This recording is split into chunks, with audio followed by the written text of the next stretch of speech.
got the podium feed.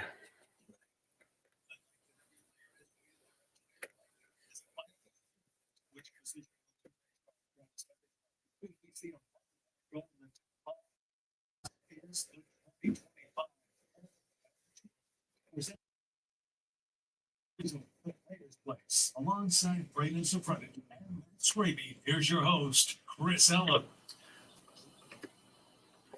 Yes, indeed. Welcome to it, everybody. The 2025 National Football League Draft is upon us, and we've got it all for you here this evening on 97.3 The Fan. Also, watch along with us on YouTube and keep track of what's going on in the National Football League tonight.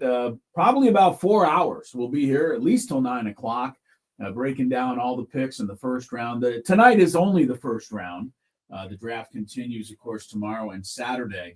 But first round is the focus tonight. And guys, welcome to it. The Tennessee Titans are on the clock, and we should have the first pick of the 2025 draft coming up shortly. And Braden, I imagine right off the get-go here, the Tennessee Titans would like to do better with their selection of Cam Ward at quarterback, which is what everybody is almost sure they are going to do.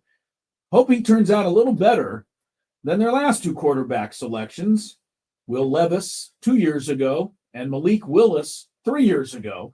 The reason that the Titans are in this position is because both of those guys stunk. And they keep drafting quarterbacks. Yeah, right. They're going to try again. They're going to try again where they have nothing else around them. They have a mediocre offensive line. They didn't really have any wide receiver weapons running. They decided to part ways with Derrick Henry. And then, how'd that work out for them? Some of the trades they've made. They traded away A.J. Brown to the Eagles. Yeah. For basically nothing. Helping teams win Super Bowl. Exactly. Basically. They let Derrick Henry go. Yeah, Derrick Henry and A.J. Brown. They fired Mike Vrabel for no reason. One of the best coaches in the league, although Skraby doesn't agree. Yeah.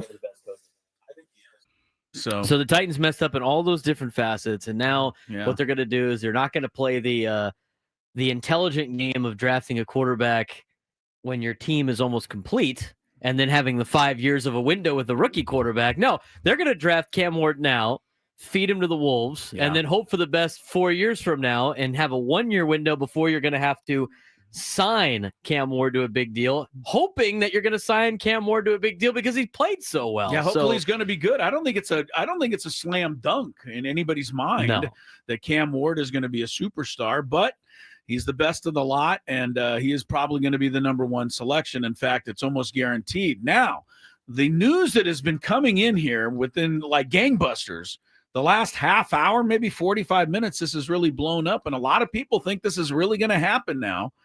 The Cleveland Browns currently have the second pick, and everybody has assumed all along that the Browns would take Travis Hunter, the Heisman Trophy winning two-way player, wide receiver, and a cornerback, defensive back, and Cleveland would be really happy with Travis Hunter going forward. But there are, not beyond rumors, Skraby, reports now that are saying the Browns are about to trade that pick to the Jaguars, swap with them at number 5, and the Jags may end up taking Travis Hunter. We'll keep an eye on this, but it's too loud to ignore right now. Let me ask you guys this. Would you rather, if you're Travis Hunter, would you rather be a Brown or a Jaguar? Oh boy, I might opt for the European League with those choices. Seriously, but, he did say if he can't play both ways, then he's going to quit football. He might need to quit football. He might want to. I think Cleveland. I'll be honest. If you gave me one, I'd give you Cleveland. They've had some success. Jacksonville is a completely with a new head coach, disaster organization that plays half its games in London. So I'd take Cleveland for sure. I think I'd take Cleveland, but. Look, maybe the Browns, think that they can get something better with the number 5 pick and add some selections to this.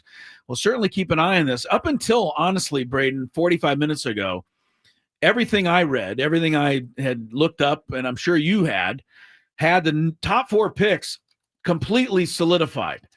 Cam Ward, number 1 to the Titans. Travis Hunter, number 2 to the Browns. Abdul Carter, the pass rushing edge from Penn State going number 3 to the Giants. And the big offensive tackle at number 4. Will Campbell. Will Campbell, yes, going to the Patriots. And everybody said the draft won't start until number 5. Yeah, it's true. Which is where the Jags pick. Because the question is, will the Jags take Ashton Genty, the running back? From Jacksonville. From that area, yeah, Boise State. But now there could be a wrench in those plans, and it's always fun to have a few trades. Hopefully we'll get some tonight. Yeah, I talked with Eddie Brown on my show at about 1:30, and he'll join us after the first 10 picks. He'll come on and talk about the first 10 picks. Yeah. He was breaking down the and I asked him, because right around the time he was on was around the time that the news was breaking that the Browns were interested in trading the number 2 pick, and they were getting a bunch of interest in the number 2 pick, and the Jags were one of those teams. And so I asked Eddie, I said, well, who are they going to go potentially after and the number 2 pick? And he said it was going to be, it's definitely going to be Travis Hunter. That's the guy that they would want at the number 2 pick. Oh, I've been trying to sneeze bless for the you, last sir. 30 seconds. Gazoon time. I've always wanted to say that. But anyway, so he Do you know how to said, spell it? No. he said if they're trading up, they're going to trade up for Travis Hunter because they're already in a good spot to get Ashton Genty. So maybe that's the play the Jaguars think they could make, and add a guy that can play offense and defense for them. Now, I watched a lot of tape last night on some of these first round picks, and while watching Travis Hunter, I just feel like he is more of a corner than he is a receiver, and I think teams should view him as such. I get that feeling too. I watch him play as a wide receiver, and it's good. It's not anything that knocks my socks off. Nothing that I'd be like burning a number 2 pick in the draft on. But when I watched him play corner, and I'm watching some of the highlights, his recovery on routes that he gets beat on was impressive. Things across the middle on drags and mesh routes, he was able to recover on. Very impressive. His one-on-one coverage was great. I was watching the tape, and I was wowed by his corner ability. I was not wowed by his receiver ability. Not to say he's not a good receiver, right? But to me, I view him as a corner that you put him in on some couple packages on offense rather than a receiver that you have mix in as a cover guy. And every that's once in a exactly while. what the Browns have said they plan on doing And with that's him, what is Eddie play him said. at receiver and barely use him as a defensive back. I don't get so it. I don't get maybe it that's why the Browns are the Browns. What's I a don't more know. important position, cornerback or wide receiver? I I think it's a cornerback do in this too. day and age. In this day and age, football. yeah. Sorry. All right, the draft tonight is in Green Bay, Wisconsin, and Yes. people are huddled up, of course. Who's that guy? Even Is though that it's April, that's Clay Matthews. Matthews. Clay Matthews from went up USC. there and said, "The Bears still suck." That's fair. Well, they have. It not been is very Green good. Bay. They don't have much else to root against there. Roger Goodell is there. We'll take you to Green Bay with the announcement of the first pick, which should be coming up, like I said, in the next 10 minutes, and the Titans are on the clock. But Skraby, I think one of the interesting things in this draft to a lot of people who maybe don't follow it, all the nuts and bolts of this, is Shedeur Sanders, Deion's son, the quarterback of Colorado. Is he going to be selected early, like in the top 10? Is he going to be selected even in the first round? Is somebody going to trade up into the first round to get him? Is he going to fall to tomorrow? There's a lot of guessing going on as to exactly where he will end up. Number one, where do you think he'll go, or what do you think will happen with Shedeur? Number two, what do you think should happen with Shedeur? I'm really what do I think should happen? I wouldn't take him in the first round. I wouldn't take him as my quarterback of the future. I would take him as a project and see if he can translate to the NFL. But Shedeur Sanders is, to me, probably, I'm seeing a lot of Steelers right now. Well, they're one of the teams that need a quarterback, and they're the 21st pick. And that would be a good place for him to go because you got DK Metcalf, you got Mike Tomlin, obviously. There's who's the other receiver there? George Pickens is there. And Mike so he has some Tomlin, weapons. Mike Tomlin, as great of a coach as I think he is far from being a quarterback whisperer, right? I mean, he hasn't been able to do with Kenny Pickett or Mason Rudolph or any of these people they've given him. You're talking about the last few years. A team that needed a succession plan. Ben Roethlisberger retired, and they've been looking for a quarterback ever since. They haven't been able to find it. See, I don't think Pittsburgh's a good fit for Shedeur for a couple of reasons. One of them being, and here's, it's fun. JT O'Sullivan was on the show today as well. Former 49er starter. That's right. He lives in San Diego, big Padres fan. I love JT O'Sullivan. Might be able to sneak him on the show on the draft show as well. He does a lot of quarterback film breakdown on his YouTube page, and so I had him on talking about quarterbacks, and I asked him about Shedeur, but he really answered in a sense of all quarterbacks and young quarterbacks. If I'm a young quarterback, JT said, I want to be in a place that has an offensive-minded coach that is free to move the ball around, not in a cold weather place that grinds out games, that has a defensive head coach. And you know what that is? Mike Tomlin That's doing Pittsburgh. anything else. Yeah, I can't. He was a defensive backs coach. He was a DC. He's a defensive coach. They're playing in cold weather. They're going to run the ball all the time. Right? You don't want to be set up. He said that is not a place to be for a young quarterback. That's something that a veteran can deal with.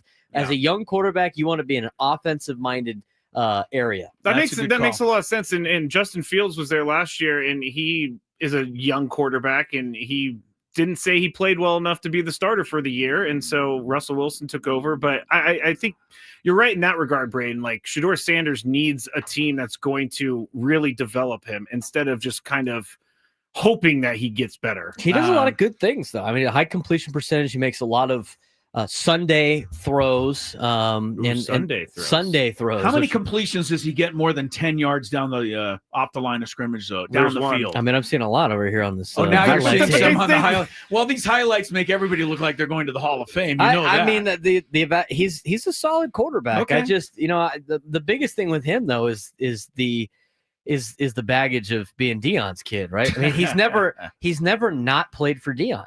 Well, he's always played for Deion. He played for him as a youth. He played for him in high school. He played for him all of college. Like how does Jackson State and Colorado? How does Shedeur do in the NFL? I do think that's a huge deal because Deion said, "Hey, we've always controlled the narrative with us. Like I've been his coach all the way. Now this is out of our hands. This is in God's hands now." That's what he was saying. Okay, and that kind of, if I'm a team, that kind of scares me away a little bit. Like, what, Shedeur can't be his own guy? Like, well, we'll find out. We got 5 minutes left for the Titans to make the first pick. He's talking to Cam Ward right now. It's pretty funny. They're on the phone like they're still kind of figuring it out, but everybody knows it's going to be Cam Ward here with the very first selection. I do think it's interesting that Shedeur Sanders is going to be the most talked about player tonight, and he may not get drafted today at all. Oh, well, that's just kind of a crazy thing. One other thing I wanted to mention, Skraby. You're so excited about JT O'Sullivan being on Braden's show, former 49er quarterback. Yeah. Braden told me he's working on trying to get Giovanni Carmazzi on. Whoa. Next week. Giovanni Carmazzi. Another big name 49er quarterback from the past. If you had a interesting name, I definitely remembered you, like Steve Bono. Well, I can tell you that Giovanni Carmazzi was one of the select six, Braden, that were taken ahead of Tom Brady in that draft that year.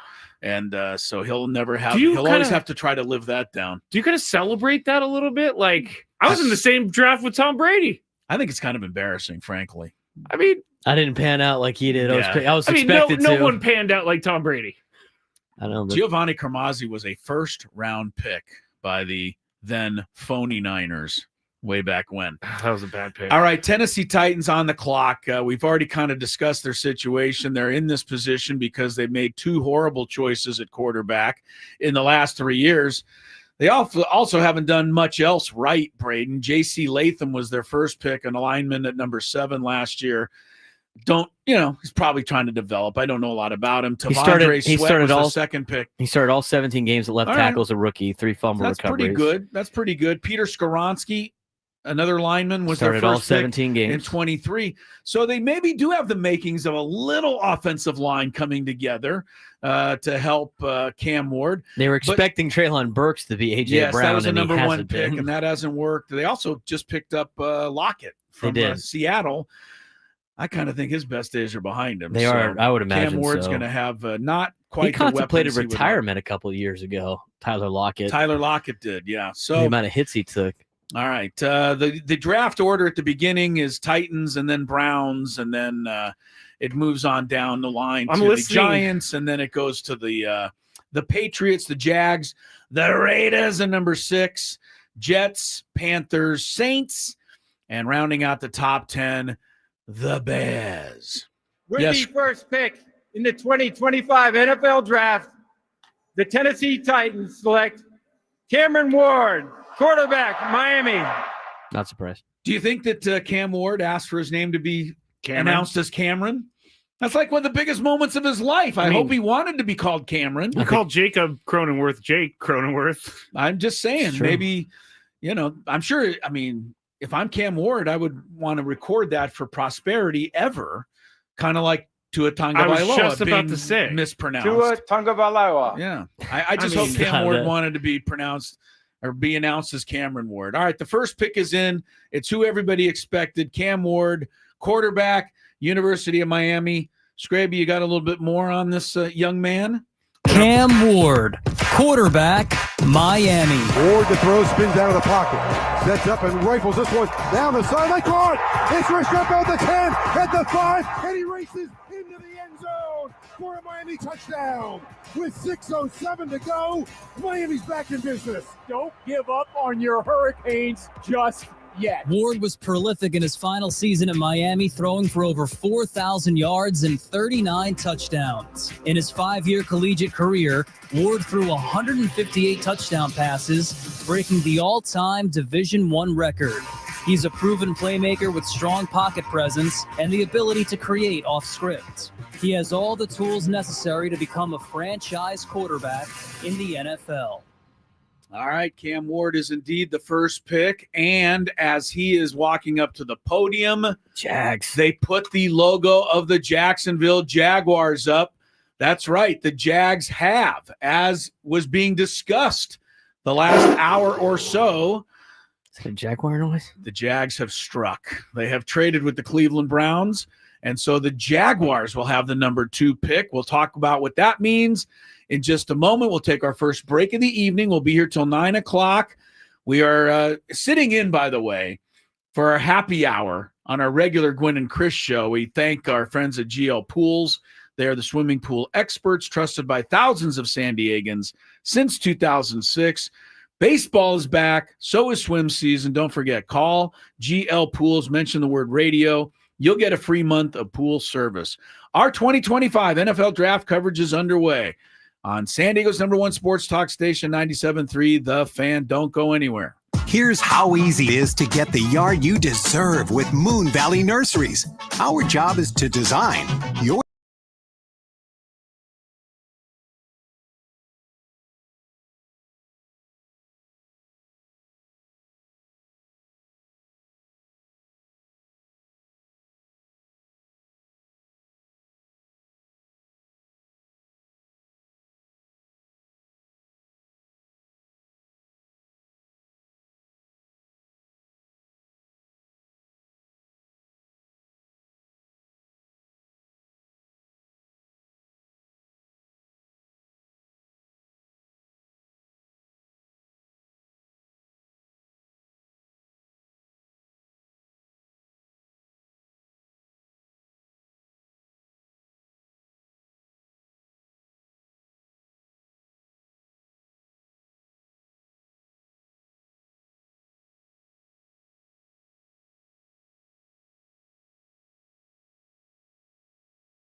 as announced by Commissioner Roger Goodell, the quarterback of Miami. And now the Jacksonville Jaguars. Yes, if you're just tuned in, the Jags have the second pick. They just swapped places with the Cleveland Browns. The Cleveland Browns have traded the second pick to the Jacksonville Jaguars. And with the second pick in the 2025 NFL Draft, the Jacksonville Jaguars select Travis Hunter, wide receiver, defensive back from Colorado.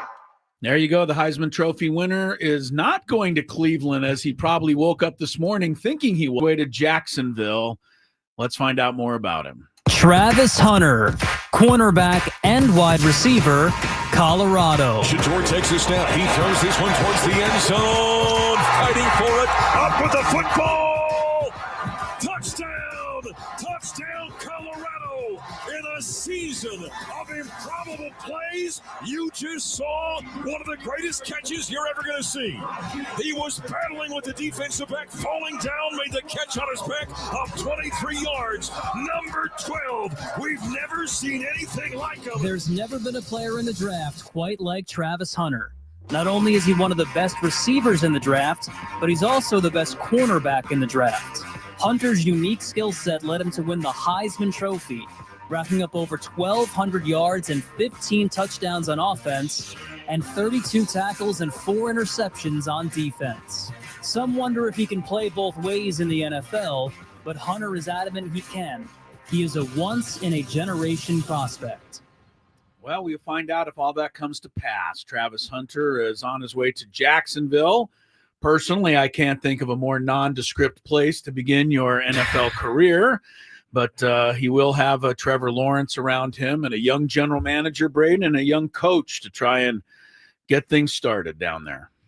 Youngest general manager in the NFL. So, interesting trade. Yeah, I mean, obviously Travis Hunter is best athlete in the NFL draft with everything that he can do. As I mentioned before, I like him better as a corner than I do a wide receiver. I think there's a lot of different things that you can use him for offensively and select packages. But, the big test is going to be at 6 feet tall, 188 pounds. Can Travis Hunter play both ways for long periods of time? I just think it's such a toll on your body when you got to go it's an excellent 17 games in the National Football League playing at an elite level, and at his size, can his body hang up and do everything that he needs it to do in playing both sides of the ball? I mean, that's a very difficult task in the National Football League, but it's you can't go wrong picking a guy as athletic as he is. Jags traded up for him. We'll see how he does now in Jacksonville. The Shohei Ohtani of football, Skraby. What do you think of Travis Hunter? I agree with Braden. I don't think he's physically built to put up with the rigors of 110 plays a game, 50 on each side. No, that's not going to happen. I mean, you get walloped in the NFL. I was just, time and time again. They were just putting up on the screen before the draft that he played like over 1,500 plays last year in college, which is the most in a long, long time. But I too watched some film last night, and as Braden thinks, I think he's a corner too. He has great instinct. Okay. Like, I think you can't teach some of that stuff. You can't teach him sitting on a route and jumping it and pick sixing whoever is throwing it. But Travis Hunter, I think, I love his attitude. I think his attitude is great too. And I think that he's going to be pretty good. He's absolutely convinced that he's going to be great both ways. And in order to have a chance to be that, you yourself going to have to believe it. And he does. So I think it'll be exciting to watch him play. I will also say this for Travis Hunter. I only hope for him and the Jags that he has half as much success as last year's number 2 pick, because Jaden Daniels was pretty darn good for the Washington Commanders out of that number 2 spot last year. All right, so Jacksonville, Tennessee, 2 teams from the AFC South. Not a great division. That division always stinks. Yeah, well, that's why. Look, Houston was in the doghouse for a lot of years there until the draft turned them around. That's true. I got C.J. Stroud and Will Anderson in the same draft. 1 year after they got Derek Stingley, who's a all-pro corner now. So draft can get things changed around. Jacksonville has Travis Hunter. So we got 2 out of the way. Next up, the New York Football Giants. What do you think, guys, with the number 3 pick? You want a moment to think about it? I think they're going to make a mistake. It's Abdul Carter. It's got to be Abdul Carter. They can't make a mistake if they draft him, right? No, that's not a mistake. Anybody else is a mistake. Okay. Well, Giants, you've been warned. We'll take a break. We'll come back. Find out who the number 3 pick is in the draft. Pretty good start, man. We had the number 1 pick, a quarterback, the number 2 pick, a big trade took place, and draft is off and rolling on 97.3 The Fan. We all hear the radio ads about the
Back at the 24-yard line.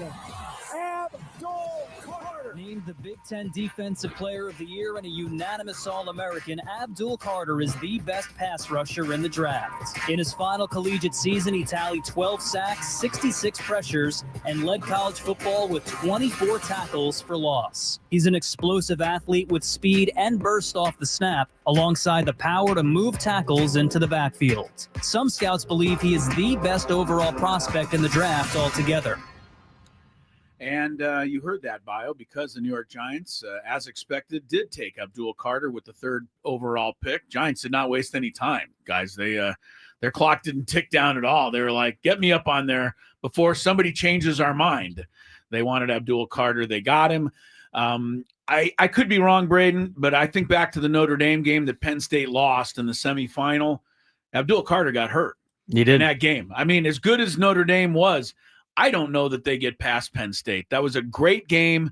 Abdul Carter could have made the difference. He was that good of a player. He is that good of a player. And as that thing mentioned, he might be the best player in the draft. I think he is the best player in this year's NFL draft from everything that he can do. He can line up in a 5 technique. You've seen him in the interior. He dropped into coverage a couple of times. His relentlessness to the ball is pretty top notch. I mean, you look at some of the next gen stats for the NFL has put out. He's got a 95 production score, ranked him the best defensive end and edge player.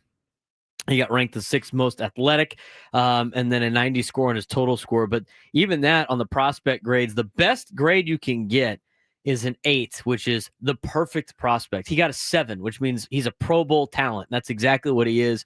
He's going to do a lot of great things, I think, for the New York Giants. You pair him with Thibodeau, and you're going to have a relentless pass rush. But it's the other things too. It's his run defense and holding gaps, being able to do that as an edge player.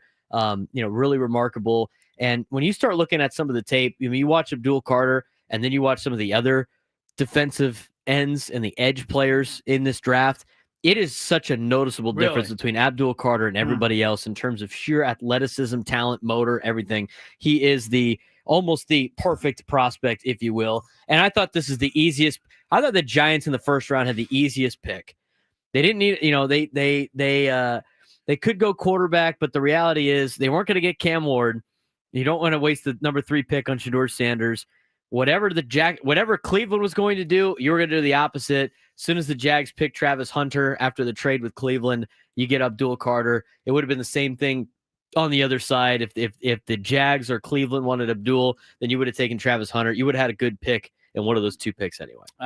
If you believe in this kind of stuff, the previous guys to wear number 11 at Penn State include Micah Parsons, Navarro Bowman, and LeVar Arrington, who are all really good.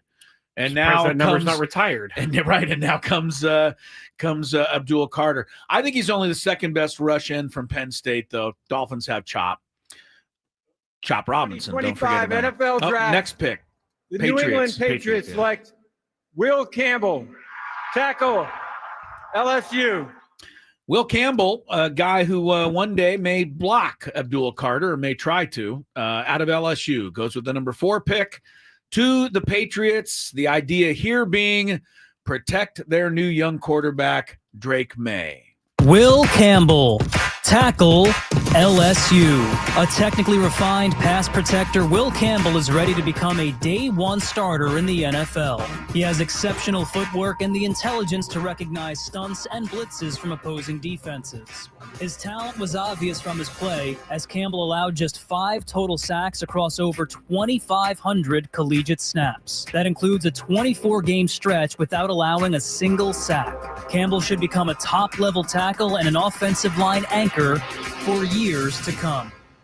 Wearing a pinstriped green suit up there. Will Campbell, as expected, number 4 pick. I will caution the Patriots. I did some research myself today, guys. I didn't look at film, but I did do some research. Small arms. There have been 23. Sorry, what? Small arms. I don't know about Will Campbell. He's got small arms, apparently. Apparently, okay. Well, I'm sorry to hear that. No, I'm sorry to hear that. Here's what I do know. There have been 23 offensive linemen picked in the first round of the draft over the last 3 years. 23. Only 2 have reached the Pro Bowl. doesn't mean that they're all failures. It means that it takes offensive linemen a longer time to develop than most positions. The only two guys have made it, Tyler Smith, a 24th pick by Dallas 3 years ago, and Tyler Linderbaum, a center for Baltimore.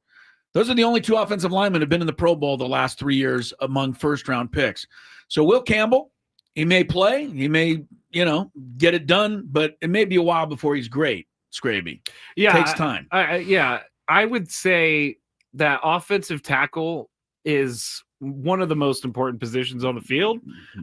Yes, so would all the quarterbacks. Yes, all the quarterbacks. Yes. Other people would say other positions are important, like quarterback, but if he can help the Patriots protect Drake May, I think Drake May can be pretty good because Drake May already especially showed if they last give him year. a receiver. Yeah, if they get him a England. receiver. I just saw something on the screen about the Patriots. Out of the last 5 seasons, they've missed the playoffs 4 times. When was the last time that happened? I mean, before the year 2000, for sure. Before Tom Brady? When I was younger, the Patriots with Dolphins used to mop up on them, but that doesn't happen anymore. Your thoughts on Will Campbell, Braden Surprenant? Well, so far chalk across the the board here. We said the first 4 we knew. Yeah, that was going to be the case. Will Campbell, I mean, his biggest knock is obviously his arm length. I mean, that seems to be that's a huge deal. A problem, but Vrabel doesn't seem like he cares. So why should you? He was the best offensive tackle in the draft. The way he uses his knowledge of and being in his film study has led to helping him be a little bit more agile than probably you would think for a player of his size. I mean, he comes in at 6'6", 319 pounds, but he does a pretty good job. He is. He was tested by a battery of NFL caliber pass rushers in the SEC. I mean, think about all the players that he had to go against in the SEC. And did a really good job. Sometimes he gets a little too far over his skis, can be knocked off balance. Everybody's got a couple of knocks here and there, but you got to protect Drake May, and that's where your money's invested in is Drake May. I believe Drake May could be a really good quarterback in the National Football League. If he's well protected. Last year, the Patriots, they had like a brand new O-line every week. Yeah. I mean, they didn't have their half their starting line in week 1. They didn't have their half of their starting line. So you keep Drake May upright, maybe add some weapons a little bit later in the draft, and you might be able to turn things around. I love the hire of Mike Vrabel, and he's going to bring that edge up there in New England that they've been lacking the last couple of years. He already laid down the law, did he not? Yeah. No cell phones in the meeting room and all that stuff. I like Mike Vrabel also. Drake May was also in the Pro Bowl last year, despite all of the things that happened around him. So can we really call them Pro Bowlers now? No, when, but that's 7 what they guys drop out. That's what they call these guys. He made it eventually. Is it interesting to anybody other than me that Will Campbell is the first pick out of the powerhouse SEC, or does that not matter? I don't think it really matters. The SEC is heads and tails above the whole world. It's an interesting it's just something I observation. Noticed. All right, the first 4 picks are done, and they've gone. The picks have gone as expected. The teams that took them, not necessarily. The first pick, as we know, Tennessee, Cam Ward. We got that. Second pick, Jacksonville traded with Cleveland and took Travis Hunter. Giants took Abdul Carter at 3. Will Campbell, tackle, goes to the Patriots at 4. So now the Browns have the 5th pick. They swapped with Jacksonville. The Browns also picked up a second-round pick in this year's draft. The teams also swapped some later-round draft choices. But what did the Browns do? Let's find out. NFL draft, the Cleveland Browns select Mason Graham, defensive tackle, Michigan. I love that pick. Well, so do the Raiders, and we'll tell you why in a minute. But first, let's hear about Mason Graham, a talent going to Cleveland. Mason Graham, defensive tackle, Michigan. 3rd down and 11 for the Gophers. Rosemary in a shotgun, takes the snap. Wolverines bring an extra rusher, and down he goes!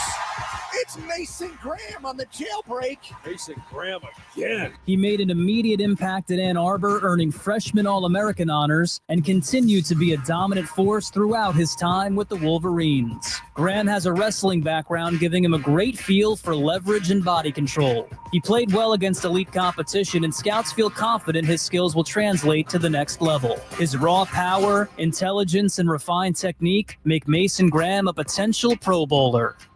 Well, we'll see about that. The Cleveland Browns trade swap. They pass on Travis Hunter. Obviously, felt Mason Graham would be just as good of a fit, and they picked up an extra pick along the way. Mason Graham is added to Michael Hall, who was their top pick last year, a second-round choice out of Ohio State, another defensive tackle.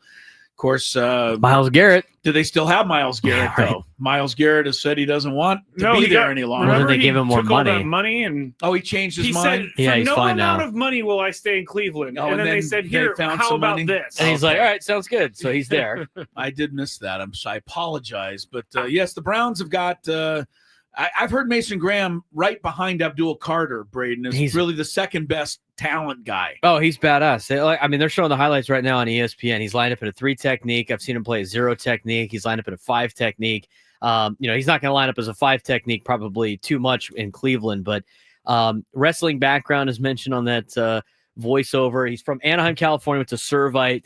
He was on a Servite team. One of the, and I've said this a couple times already on my show, he's on a Servite team that was actually able to knock off one of the 2 powers in the Trinity League in St. John Bosco in modern day. That was a handful of years ago. That Servite team not only had Mason Graham on it, it also had McMillan from Arizona, as well as their quarterback that they had over at Arizona as well. That team was loaded. He was a big reason why they were able to do that. I mean, beating St. John Bosco at the high school level is just almost utterly impossible, and people that know high school football around here understand that. And that was a really good Servite team not too long ago. He goes on to Michigan and completely shuts down some very impressive offenses, at least from the interior standpoint. But the thing for me is when you see an interior defensive lineman that really is a stopgap and holding his ground and holding his in his gap integrity, as we like to call it. He's very quick. He's very quick for a defensive lineman, especially interior defensive lineman. At 296 pounds, he has got to be one of the more athletic defensive tackles in this year's draft. Got a 93 production score, ranked as the best defensive tackle in the 2025 Combine. I think it's a huge get for Cleveland. Cleveland might have the best defensive line in the National Football League after today. They keep adding, their top pick last year, Myles Garrett, now Mason Graham. Browns figure if they can't get a first down, they better keep other teams from getting too many first downs. It's going to be hard to get a first down on the ground with that defensive line. They got some guys there. They also got the number 2 pick, so that's how the trade worked out for them as Jacksonville ends up with Travis Hunter. Skraby, I mentioned right when the pick was made, good news for the Raiders. I say that because everybody has said the Raiders have been eyeing Ashton Jeanty, the running back out of Boise State, with the number 6 pick. But they had to wait for the number 5 pick to be made first. A lot of people originally thought Jeanty would go to Jacksonville. That trade happened. Cleveland ends up 5. Lo and behold, Jeanty's available for the Raiders. We'll see if they pounce here in a few minutes. I think they should. They don't really have a running back right now. They lost Josh Jacobs to the Packers, which was huge. I can't even remember. Was it you had the running back in fantasy? What was his name? I didn't keep him for long. Zamir White. Zamir White. That's he it. Didn't last long. Would be a great pick for the Raiders. Oh, here we go. 2025 NFL Draft.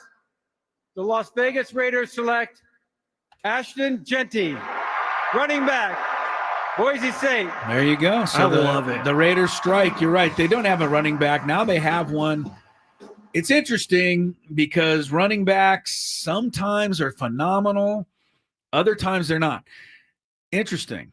Last 3 years, first round, only 2 running backs total were taken. Jahmyr Gibbs and Bijan Robinson, both in the 2023 draft. And those guys turned out pretty good. They both turned out good. Now it's Ashton Jeanty's turn to try. I think he has what it takes. I really do. Watching him at Boise State, he just seems like he is an NFL style running back. He can rush. I mean, what it says right there, led NCAA with 2,600 rush yards in 2024. He could also catch the ball in the backfield. I was going to use what they said on there, slippery and elusive, but I thought you guys were going to make fun of me.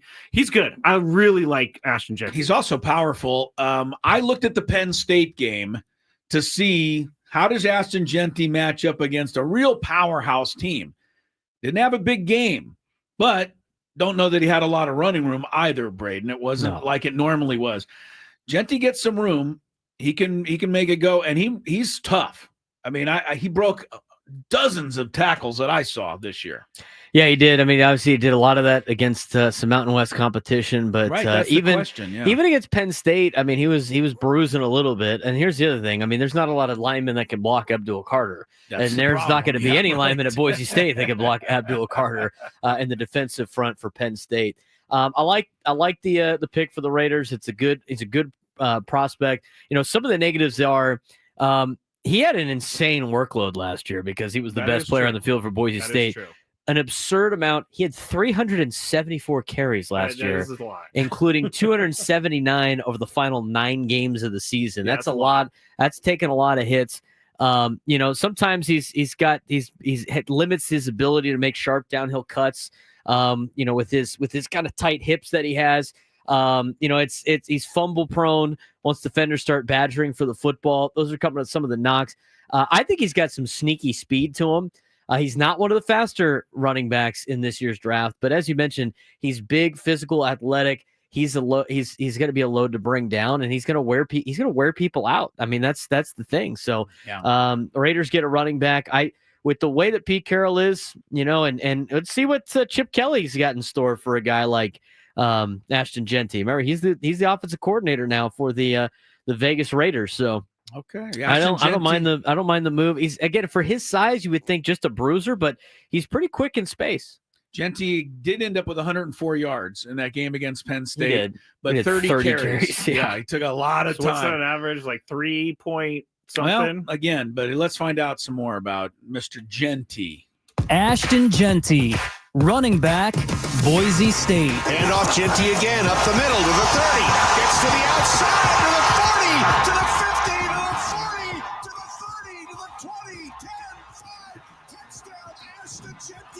It's 20-0. 75 yards for Ashton Genty on the run. The Heisman runner-up had an electrifying junior year at Boise State. Genty ran for 2,600 yards, 29 touchdowns, had 24 runs of over 20 yards, and 5 touchdowns of 70 yards or more. He's a transformational talent, the type that can completely change an offense. He is slightly undersized at 5'9" and 215 pounds, but Ashton Genty could immediately become one of the NFL's best playmakers. All right, the Raiders certainly hope he becomes that indeed. 6 picks in, and I think the 6 players many thought would be taken have been selected.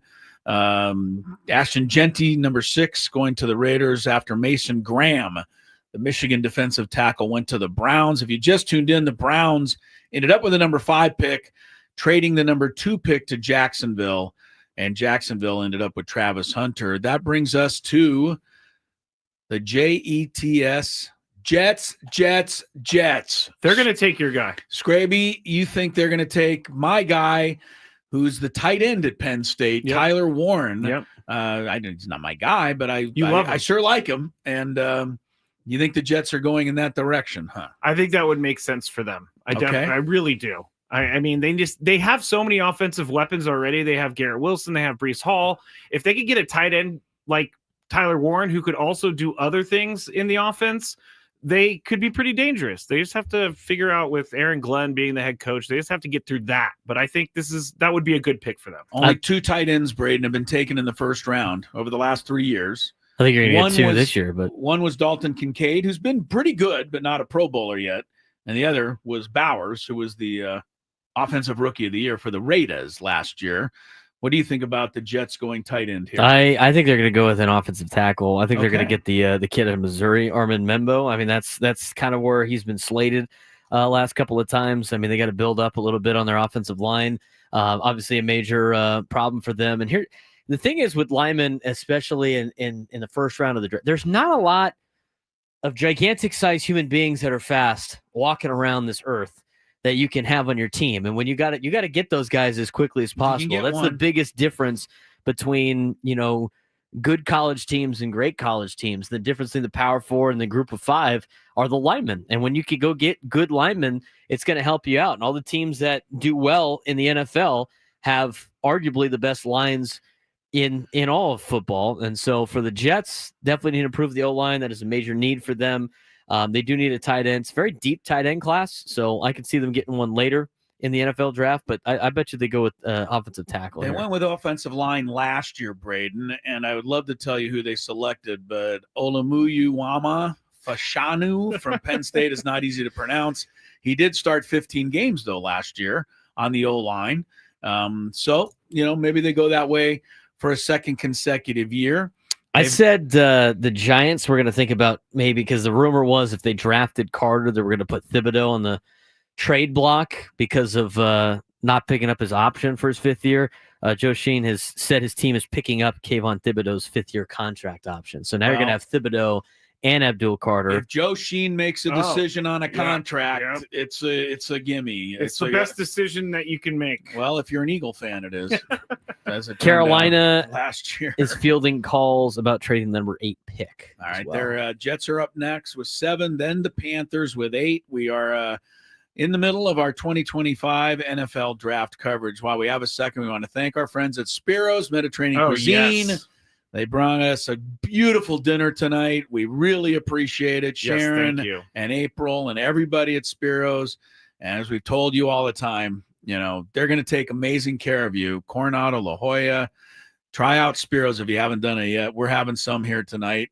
Had about 100 of those pita breads. Don't get me started on the pita bread. Pita bread. I'll never stop. NFL draft. The New York Jets select Armand Membu. Braden Surprenant. Missouri. Nice job, Braden. Very good, Brennan. Armand Menu, Missouri. Big, tall, human being who can move on the offensive line. That's a good thing. He goes to the Jets. Here he is. Armand Membu, tackle, Missouri. An eye-popping athlete, he sports a 32-inch vertical jump and a 600-pound squat. Membu is a polished pass protector with quick footwork and tremendous body control. With clear NFL traits, he has high-level upside. The one issue is he's undersized for a tackle, standing at just 6'4". He may struggle against power rushers early on, but even so, his athleticism and ability in blitz pickup give him the potential to become a reliable starter at the next level. Pretty sure the guy said he can squat 600 pounds or bench 600. No, that's either not way. possible. It's impressive. He also had a very good jumping ability. So if he can't stop the lineman, he can jump over them. He looked pretty. You know what? After watching this tape, road grader is what he is. He's a like road grader. Good luck for the Jets with that. Next up is the Panthers at 8.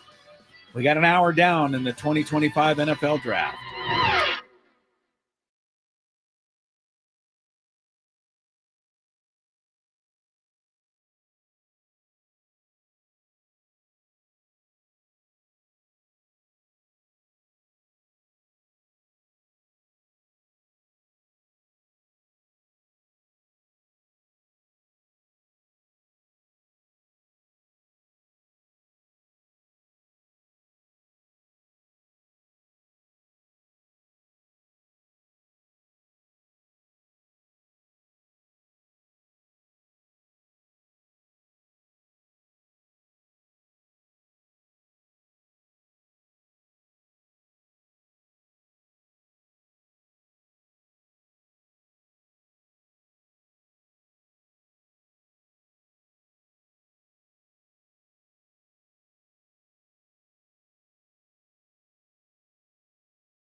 Presented by the all-new Hamul Casino Resort, the Players' Place, on 97.3 The Fan. All right, welcome back. Hour number 2 of our 2025 NFL Draft coverage on 97.3 The Fan. Chris Ello, Braden Surprenant, and Matt Skraby in our Odyssey Palace studios. 7 picks are down. The New York Jets just took the 7th selection, going with the big offensive tackle, Membo of Missouri. And so we arrive at the Carolina Panthers with the number 8 pick. And it looks like they're not trading it because in their draft room they're all celebrating. So they have come up with their pick is in. So are there any draft rooms where they come up with their selection and they look at each other and go, nah, I don't know. No, they're always celebrating like they just won $100 million. Yeah, I don't think this is going to work. But what the hell? Celebrate like they won the Super Bowl. Somebody take the sheet up to the commissioner. Carolina, what do you think here? Give you first crack, Skraby. Oh, gosh, I don't want to predict after last time. Well, you're going to hit one, maybe. Maybe this one you'll hit. I honestly don't know who the Panthers are going to pick. They have so many holes. If I were the Panthers, I'd go defense somehow because their offense. They gave up 31 points a game last year, is the worst in football. And their running back situation's not great.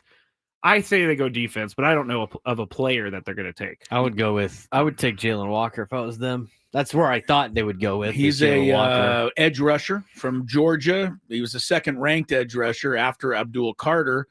You say, though, Braden, Abdul Carter's up here. Jalen Walker's second, but way back here.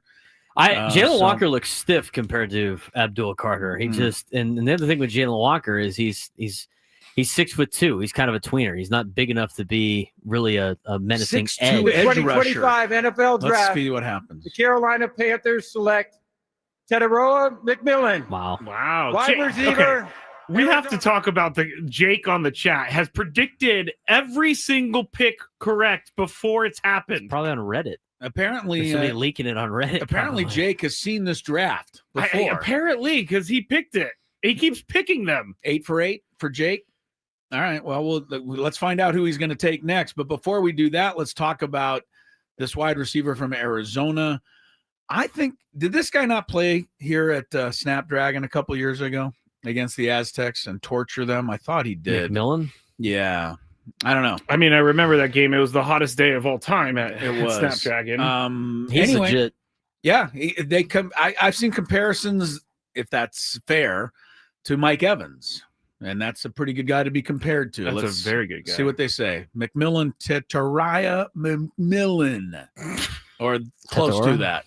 Teteroa McMillan, wide receiver, Arizona. Fafita looking for T-Mac across the middle. T-Mac, give him another 6. 40 yards out. Oh, man. This kid is a ball. Oh. I mean, he's been better than we advertised. With a rare combination of size, hands, and route running, McMillan has the tools to become a primary pass-catching weapon. He tallied over 1,300 yards and 8 touchdowns last season, using his 6'5" frame to consistently create separation. He lacks top-line speed, but makes up for it with terrific route running and an elite ability to track the ball. He should make an immediate impact at the next level. There he goes. Teteroa? Or Tagovailoa? No. No. Tua Tagovailoa. Yeah, McMillan did catch a touchdown, by the way, in that game against the Aztecs that opened up Snapdragon Stadium many years ago. Anyway, Carolina, I don't know. I'm not – they know their team better, but they took a wide receiver last year, Xavier Legette. They took one in the second round 2 years ago, Jonathan Mingo. They took a running back last year, Jonathan Brooks, in the second round. They took Bryce Young, first-round quarterback. What are they missing last 2 years? No linemen. Offensive linemen. Nothing interior. Right. That's what I'm thinking. And, you can load up. That's their third wide receiver in the last 2 drafts or 3 drafts to go with 2 running backs and a quarterback. It's all very nice, but if nobody's blocking for any of these people, they're not going to do much. It seems very like Madden fantasy draft where your next best guy isn't him, but you pick him anyway. It doesn't make sense to pick another wide receiver to me. This is why Carolina stinks. But Jake said so. So Jake said so. What has Jake got for the ninth pick? He's saying that the Saints select Kelvin Banks. All right. Well, Kelvin Banks. I'm not gonna argue with Me whoever neither. Jake is on the chat out there. Is he the same Jake from State Farm, or is that a different one? No, but Jake said he's getting it from Reddit. Well, why would Reddit know the picks before the commissioner announces them? I'm not sure. I'm not sure. I mean, unless I'm missing something here, you guys know more about Reddit than I do.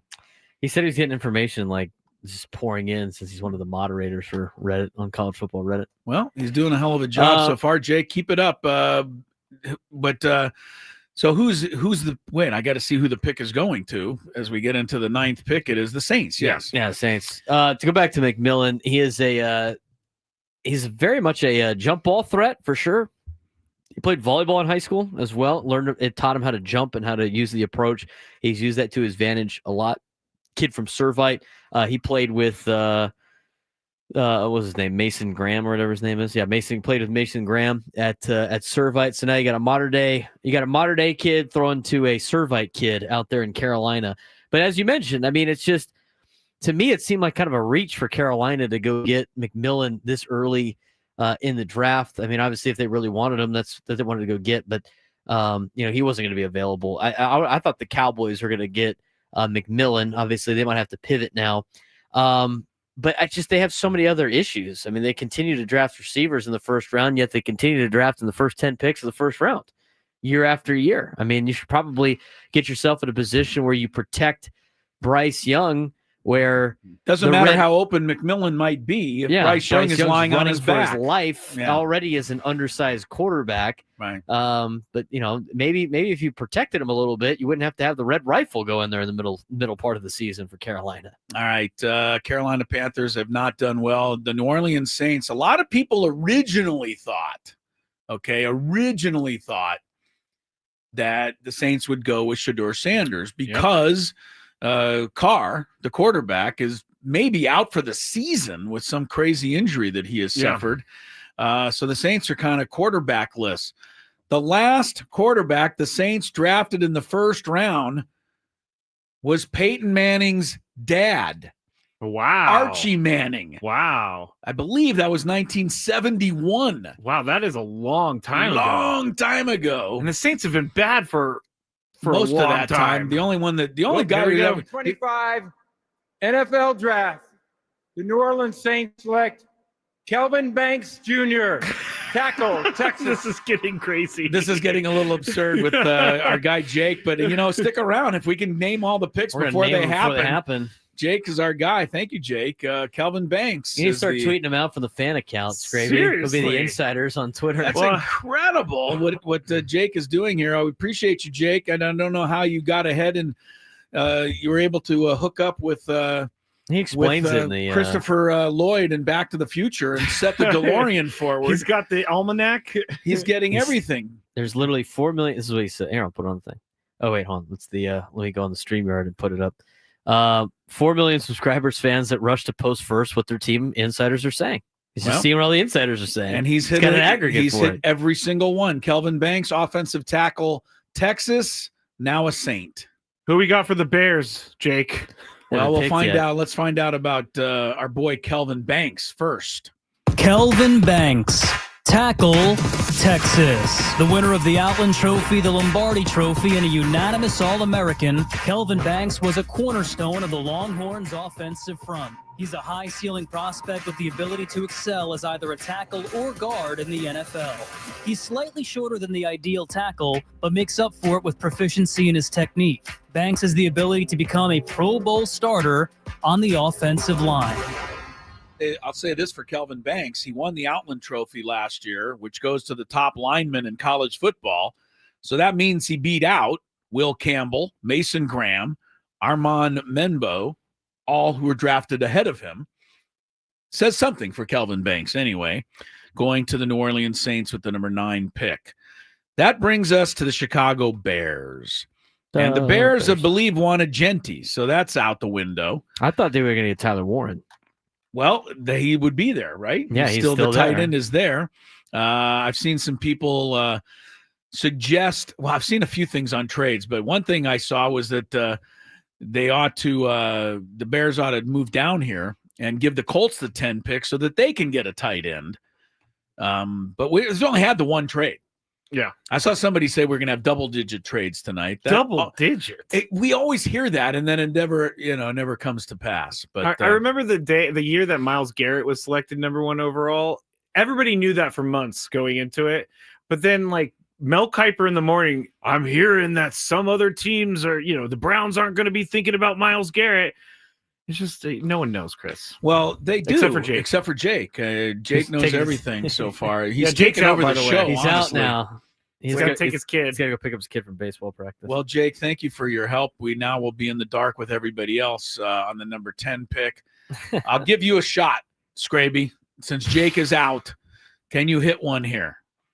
No, but I'm going to say no. I'm going to say Tyler Warren. You're going to try Tyler. If you guess Tyler Warren every time, you're bound to be correct at some point. Exactly. Unless he just drops out of the top. Unless he doesn't get taken at all. I had the Bears taking Tyler Warren. All right. Well, we'll stick with that. The Bears had Cole Kmet, who isn't a bad tight end. No. But Warren gives them some other options for sure. I would personally find somebody to block for Caleb Williams if I were the Bears. He got sacked a lot last year. He got sacked a lot. Now, they blamed a lot of it on him. They just say he's one of those guys who holds on to the ball too long. That might be one way of looking at it. But if he does hold on to the ball too long, then it would be prudent to draft a lineman to let him hold on to the ball longer. Because Caleb Williams, everybody thinks is going to be incredible. And I don't think we got a fair look at him last year. What do you think, Braden? I don't think he's going to be incredible. Not incredible. No, I think he's okay. He's got, I don't know. He's got to mature a little bit. I think Skraby doesn't like him because he cries. Why do you say things like that? Because you not said the that. Truth. I thought it was weird that he jumped into the stands with his mom and cried after a game. Yeah. Why is that so bad? Because he's a college football player who's about to be drafted number 1 overall. You got to show that you can handle your emotions a little bit. Okay. I have no problem with him crying in the locker room, crying in the tunnel, but jumping into the stands to cry in your mom's arms is a little much for a college athlete.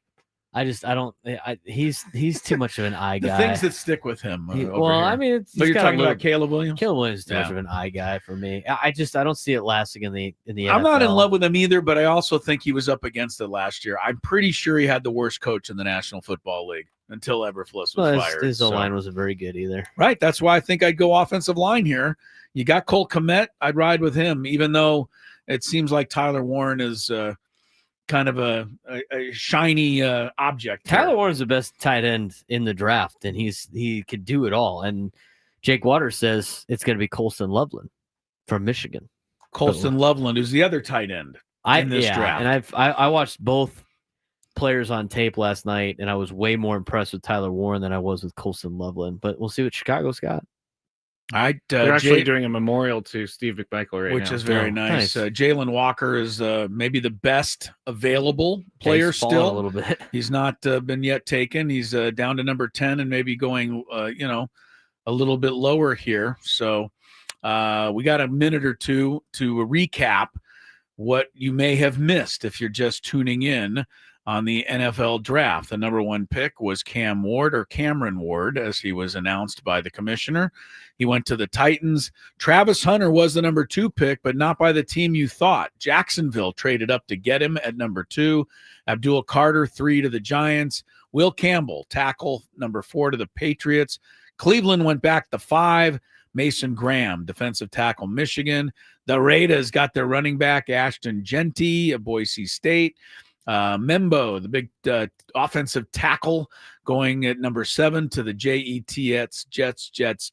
McMillan, the tall, rangy wide receiver, 8 to the Panthers, who we didn't think need another receiver. And Kelvin Banks, the tackle Outland Trophy winner, just went number 9. Here's 10. Bears getting booed in Green Bay. Select Colston Loveland, tight end, Michigan. Well, we have somebody else who knows the picks on this side. Now that Jake has left, Braden is. Jake said it. That's why I responded. Oh, Jake did? Yeah. I feel very inadequate. I kind of do too. I mean, we're sitting here and we don't know anything, and this Jake is on the chat or wherever he is, just picking every single guy correct. You're like, Skraby, who's going next? I don't know. Tyler Warren. And Braden goes, Colston Loveland. It's Colston Loveland. I think Tyler Warren's better. Tyler Warren. We'll find out. That they will probably forever be compared to each other. But Colston Loveland is the first one. The Bears get him out of Michigan, Scrape. Colston Loveland, tight end, Michigan. Two receivers split to the left. Colston Loveland to the right. Toss sweep. Connell running right. He's going to fire. He's got a man at the goal line. Caught. Touchdown. Colston Loveland from Donovan Edwards. And Michigan makes it 22-10. With natural hands and route running ability, Colston Loveland profiles as a future dynamic receiving tight end in the NFL. The former high school basketball standout uses his 6'6" frame to box out defenders. An aggressive runner, he frequently racked up yards after the catch as well. Loveland's ability as a blocker needs work, and he can occasionally look upfield before securing a catch, but he has tremendous upside as a receiver. All right. Personally, if that was my bio, I wouldn't be thrilled. I'm not a fan of somebody telling me that I don't catch the ball all the time because I look up too soon, and I'm not a very good blocker. I'm, but that's the Bears. That's their guy. He's a tight end. Maybe he'll be all pro for all I know. Loveland goes to the Bears. There's some draft analysts that have him as a 3rd round pick. And he's going to number 10. Interesting. I can't believe he's going before Tyler Warren on a tight end side. So yeah, Chicago probably should have went with an offensive tackle. I thought if you were going to take a tight end, you get a guy like Tyler Warren who lined up at center, got a touchdown, threw the ball, ran the ball. I mean, the guy was Booby Miles out there. Just he can pass. That's literally what Tyler Warren was the entire season for Penn State. And Colston Loveland passes him up, and another Michigan man off the board. All right, next up. We got to take a break for this. The 49ers. Skraby, your club is next. We'll find out about their pick when we return on our 2025 NFL draft coverage. The Window Depot wants to help bring your dream kitchen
10 picks in, 22 to go in the first round of the 2025 NFL Draft. Chris Ello, Braden Surprenant, Matt Skraby, and Jake, whoever he is, making all of the picks ahead of time.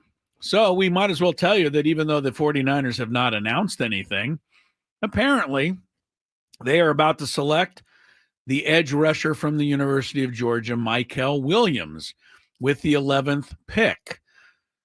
If that is true, Skraby, will you be a happy man for your 49ers? Yes, I love when they take defensive linemen, and I would be fine with it.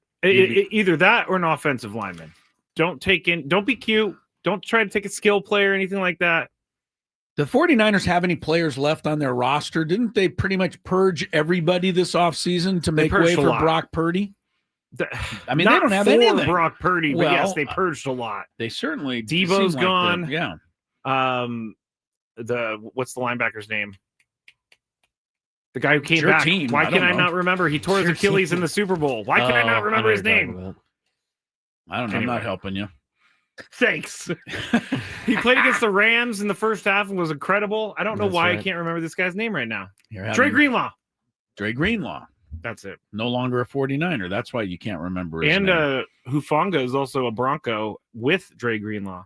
All right. Well, the 49ers are going to – after all, Skraby, I always like your comment on the fact that they are coming into this season off a last-place finish.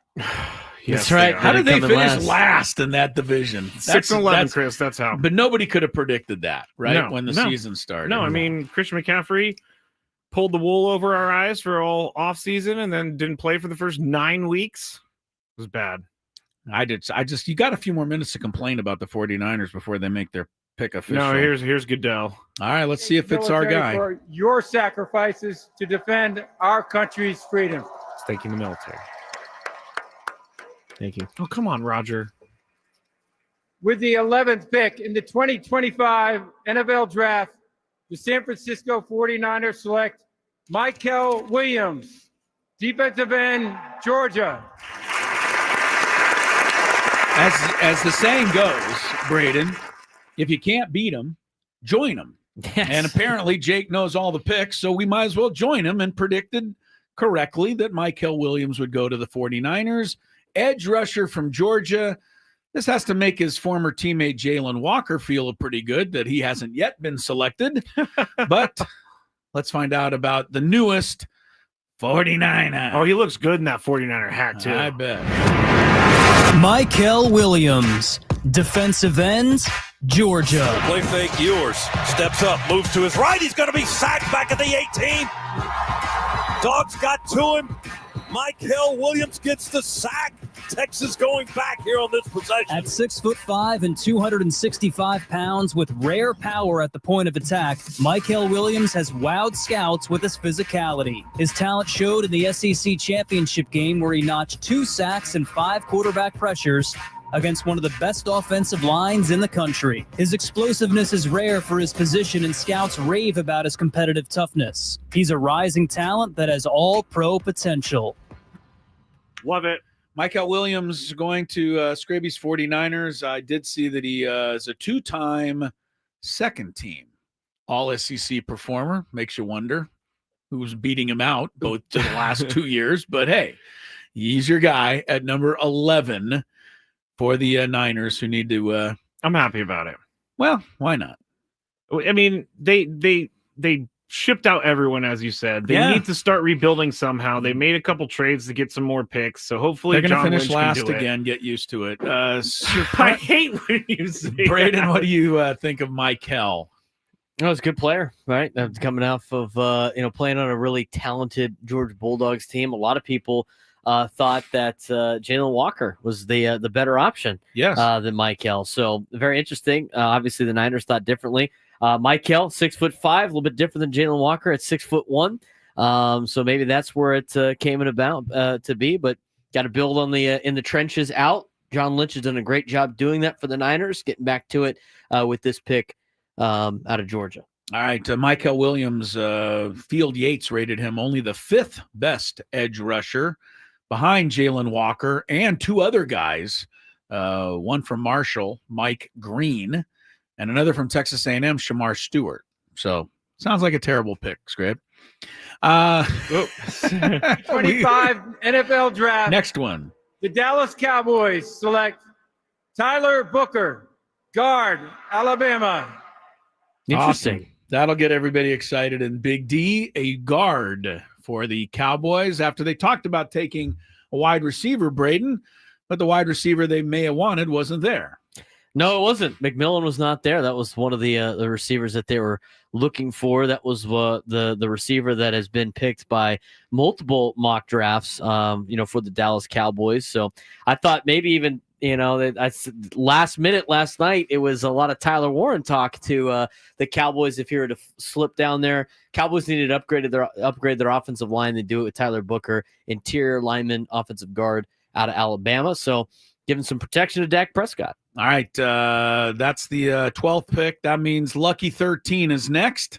Oh, I got to put him on the board. And that would be the Miami Dolphins. What stupid move will they make? We'll find out when we come back from a quick break here on our 2025 NFL draft coverage. Chris, Braden, and Skraby on 97.3 The Fan. Flowers aren't the only thing blooming. So are the deals at Hyundai of El Cajon. Lease a 2025.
All right, everybody pay attention.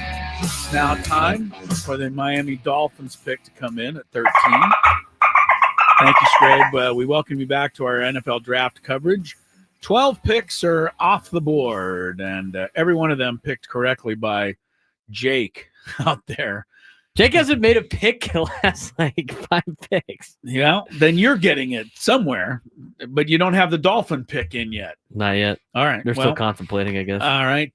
Now you predicted to me yesterday when I asked you that they would go cornerback here.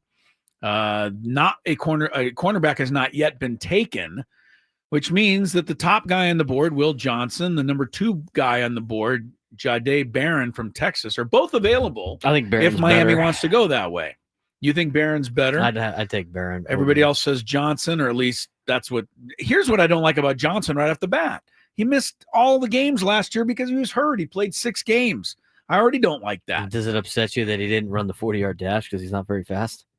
And That so didn't help. So he refused to run the 40. And the other thing you told me is he doesn't cover well. His man coverage is not the greatest. He's good in a zone. Well, He's a who zone needs this guy. guy in a zone? I can stand there in a zone. Well, apparently the Dolphins run a lot of zone. The Dolphins haven't made a smart pick in, I don't know, I think they got Bob Greasy in 1968.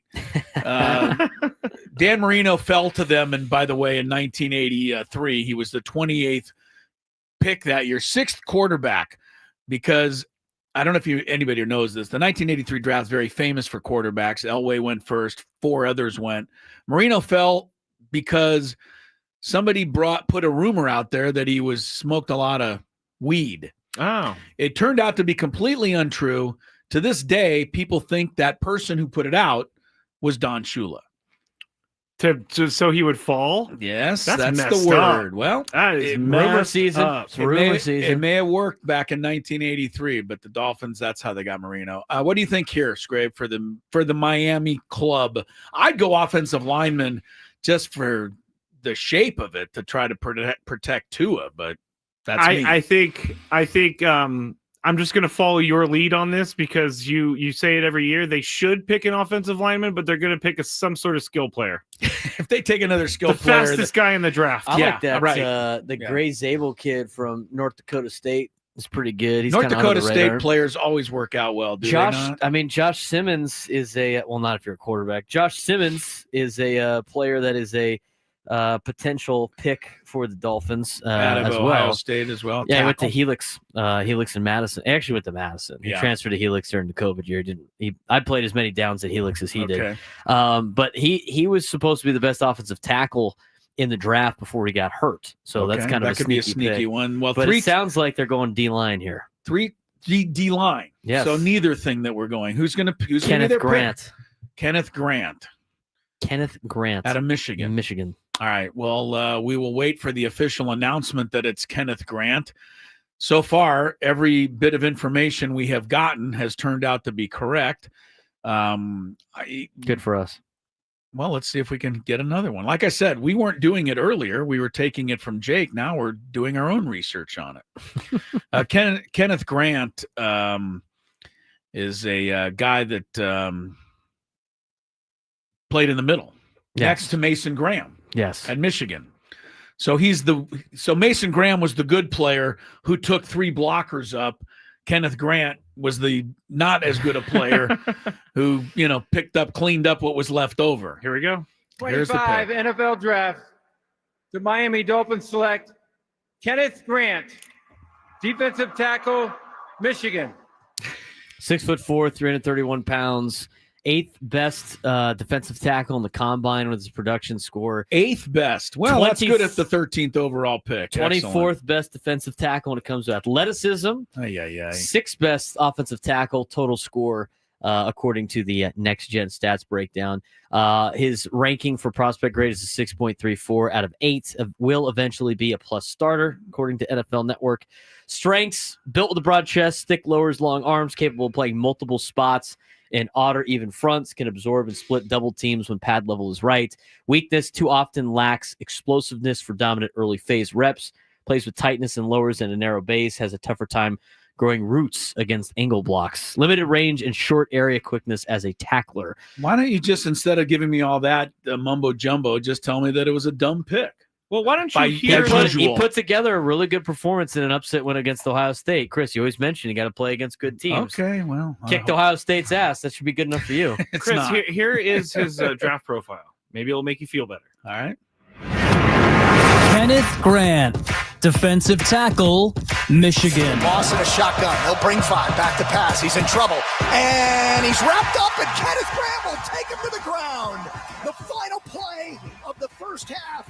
And Moss is buried by Kenneth Grant, and he is slow to get up. Only a 3-star recruit, Grant developed into one of the best defensive linemen in college football. He was hugely impactful in Michigan's national championship run in 2023 and proved his worth as more than just a run stuffer. He has great speed for his size, can get after the quarterback, and rarely can be handled by one-on-one blocks. He's already a terrific player and has the ability to become one of the best defensive linemen in the NFL. Wow. There you go.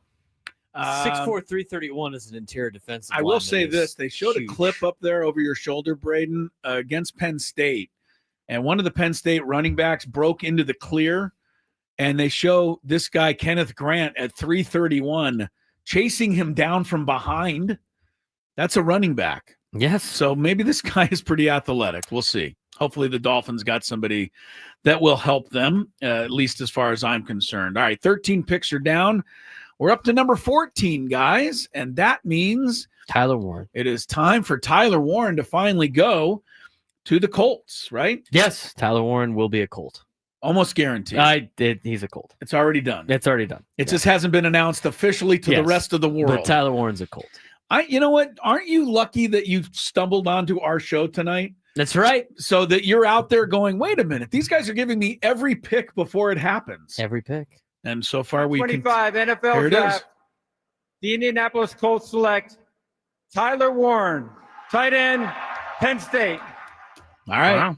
It's interesting because in one of these mock drafts I'm looking at, I think it's the new guy at ESPN, Peter Schrager. He had the Colts and Bears swapping 10 and 14, and he had the Colts moving up to take Colston Loveland and the Bears moving down to take Tyler Warren. Instead, it went the opposite way, right? Yes. So here's a look. That is a weird thing. Anyway, it's weird to me, but here's what the Colts got. Tyler Warren, tight end, Penn State. Allen is to the right. Warren tight right. Motion by Clifford away from us. Aller back, scans, fires, wide open. Warren, touchdown. Penn State, a new Penn State record for touchdowns by a tight end. A quarterback in high school, Warren transitioned to tight end and rewrote Penn State records. He finished his collegiate career with 25 touchdowns, a school record at tight end, and shattered single-season marks with 104 receptions and over 1,200 yards in his final season. Warren has elite pass-catching ability for his position and can separate from linebackers or find holes in zone coverage to get open. His combination of tools gives him the potential to be a top tight end at the next level. I agree with all of those things. And I only watched, 4 Penn State games, 3 of them in the playoff. He dominated SMU. He dominated Boise State. And he did the same to Notre Dame, even though they lost the game. To me, he was their biggest weapon every single time they needed a play. And he made it, Braden. So I don't see why he's not going to be a really good player. He's legit. He was fun to watch all season long. You look at this is the play against USC where he lines up at center as an eligible center because of the way the line was configured, and they caught a touchdown pass. He ran a lot of wildcat stuff for Penn State where he was a running back. Yeah, they snapped the ball to him a few times. Direct that I snap saw, him. yeah. Career offensive snaps, 45 at quarterback, 150 in the backfield, 545 as a slot receiver, 1 at center, 1,100 at tight end, and 165 at split wide receiver. He played basically every position but guard and tackle. And so now he's going to be on the Indianapolis Colts. Welcome back, Dallas Clark. I think it'll be fun for the Colts to have Tyler Warren. Like I said, I just thought he was really, really impressive in those playoff games. Skraby, what do you think? Tyler Warren, and we should have gone. You didn't pick him this time. No, I should have picked him every other time. I should have. It's a good pick. It reminds me. I don't know why, and I don't really think they play alike. But Dallas Clark, remember him? I do. I think. I'm sorry. I was texting. Somewhere. I'm sorry. I just heard that somewhere. I'm trying to confirm some news, and I cannot confirm. Okay. But yeah, that's a good pick. But I just don't know what they're going to do at quarterback. Colts. They have Anthony Richardson. Who That's else not did they bring working in? out for them. Is Joe Flacco still there? No, Oh, they he's- brought somebody else to compete with Richardson though, and I can't think of it It's off not the top Carson of my Wentz. head. Hang on. Yeah, we'll So find out. Google You is guys for. will come up with it here in a moment. Colts quarterback. Colts quarterback this year. Who did they? Daniel Jones. Daniel Oh, Jones. wow, Danny Well, Dimes. Well, that's some competition. That is. Maybe Tyler Warren will be the quarterback. He said he could. played some quarterback. Played quarterback so- in high school. Lined up in the quarterback position a handful of times for Penn State. All right, Maybe we they got- draft him to be a quarterback. All right, we're coming up on the halfway point of the first round. I will say this. I was told by Adam, our program director, that we have to stay on the air till 9:00 tonight. That's fine with me. The problem is, it seems to me the draft might be over by like 6:30. I mean, they are going Well- so fast. Well, 6:41. You know what I'm saying. 7:30. They're moving quickly, it seems to me. We They got are the moving 16th quickly. pick coming up, and that belongs to the old the 15th pick. I'm sorry. And that is the Atlanta Falcons. Dirty Birds. Question is, what quarterback do they take to be the future replacement for Michael Penix Jr.? It's great. While they hang on to Kirk Cousins. We missed the Falcons. Last year, they gave us so much mileage out of their quarterback pick. May We turn were out giving Adam a hard time earlier. It may turn out to work out with Penix, but the problem is they're still paying, Kirk Cousins. Anyway, what does Atlanta do this time around? They can't take a quarterback. They can't. If they take Shedeur Sanders, then they're officially the dumbest organization in NFL history. So, I had him taking the kid out of Marshall at edge and Mike Green in my mock draft. But, another edge rusher, perhaps? Yeah, another edge rusher, perhaps. But Wasn't I don't know, Marshall the team that quit before the bowl game? Yeah, they didn't want to play. They're like, they didn't have enough. No, they had too many guys enter the portal. Oh, that's they what didn't it have. was. They didn't That's have a what it team was. left. The whole team went into the portal. The whole team went into the portal. Yeah. All right. Well, we'll see. Somebody will tell us before they actually make the announcement. It'll probably be Braden. What I'd like to ask Monitoring it right now is who is like the good player that's falling that is like should have been taken a long time ago. There's always somebody that slips through. Jalen Brooks. Is it? Yeah. It's got to be him right now. It's the edge rusher from Georgia, right? Or Correct. Jalen Walker? Darren Walker, yes, right. Jalen Walker. Okay. Because he was the number 2 rated edge rusher, but he has not yet been taken, and some others behind him have been selected. I could see Atlanta taking him, just being around, because a lot of mock drafts had them taking Mike Green, which is the same position, but Jalen Walker's available. He's from Georgia. That doesn't matter. Atlanta plays in Georgia, but they don't think of that stuff, I don't think. Daniel Jeremiah had the Falcons taking Jalen Walker in his last mock draft. All right. Well, we'll find out. Anything surprise you, Skraby, yet? Other than the silly McMillan reach one. that the 49ers made? They did not make a reach. I like their pick of Michael Williams. I like it. Okay. I don't think there's too many surprises. I mean, we already expected the trade up for the number 2 pick when the Jaguars moved up to get Travis Hunter. Right. Shedeur sliding is not surprising to me at all. Yeah, he doesn't even seem like he's being discussed at the moment. There's no team drafting right now that needs a quarterback. Next would be Pittsburgh at 21, right? Yeah, because For next Shedeur. up, after the Falcons, it goes Cardinals, Bengals, Seahawks, Bucks, Broncos, which all of those teams basically have a quarterback, except for maybe the Seahawks. Who do they have? Seahawks? They traded Geno Smith, and they picked. I thought they got somebody back in return. Is it No, they just signed somebody. I can't remember. This is why you guys are the experts. Oh, Sam Darnold. Sam Darnold. That's right. That's right. They gave Sam Darnold money. Okay. Well, good luck to the Seahawks boy. on that one. All right. Right now it is the 15th pick. What? Oh, the pick is in. They took it all the way down. I'm waiting for him to say something in my And ear. we didn't tell everybody who it's going to be. Well, we don't know yet. We don't know yet. So we're going to have to find out with everybody else this time. Can't stand being a normal Yeah, what the heck person is right this? now. This is not fun. Well, the Falcons, I think, are going quarterback. I mean, it just makes so much sense right here. What do they got with their wide receivers right now?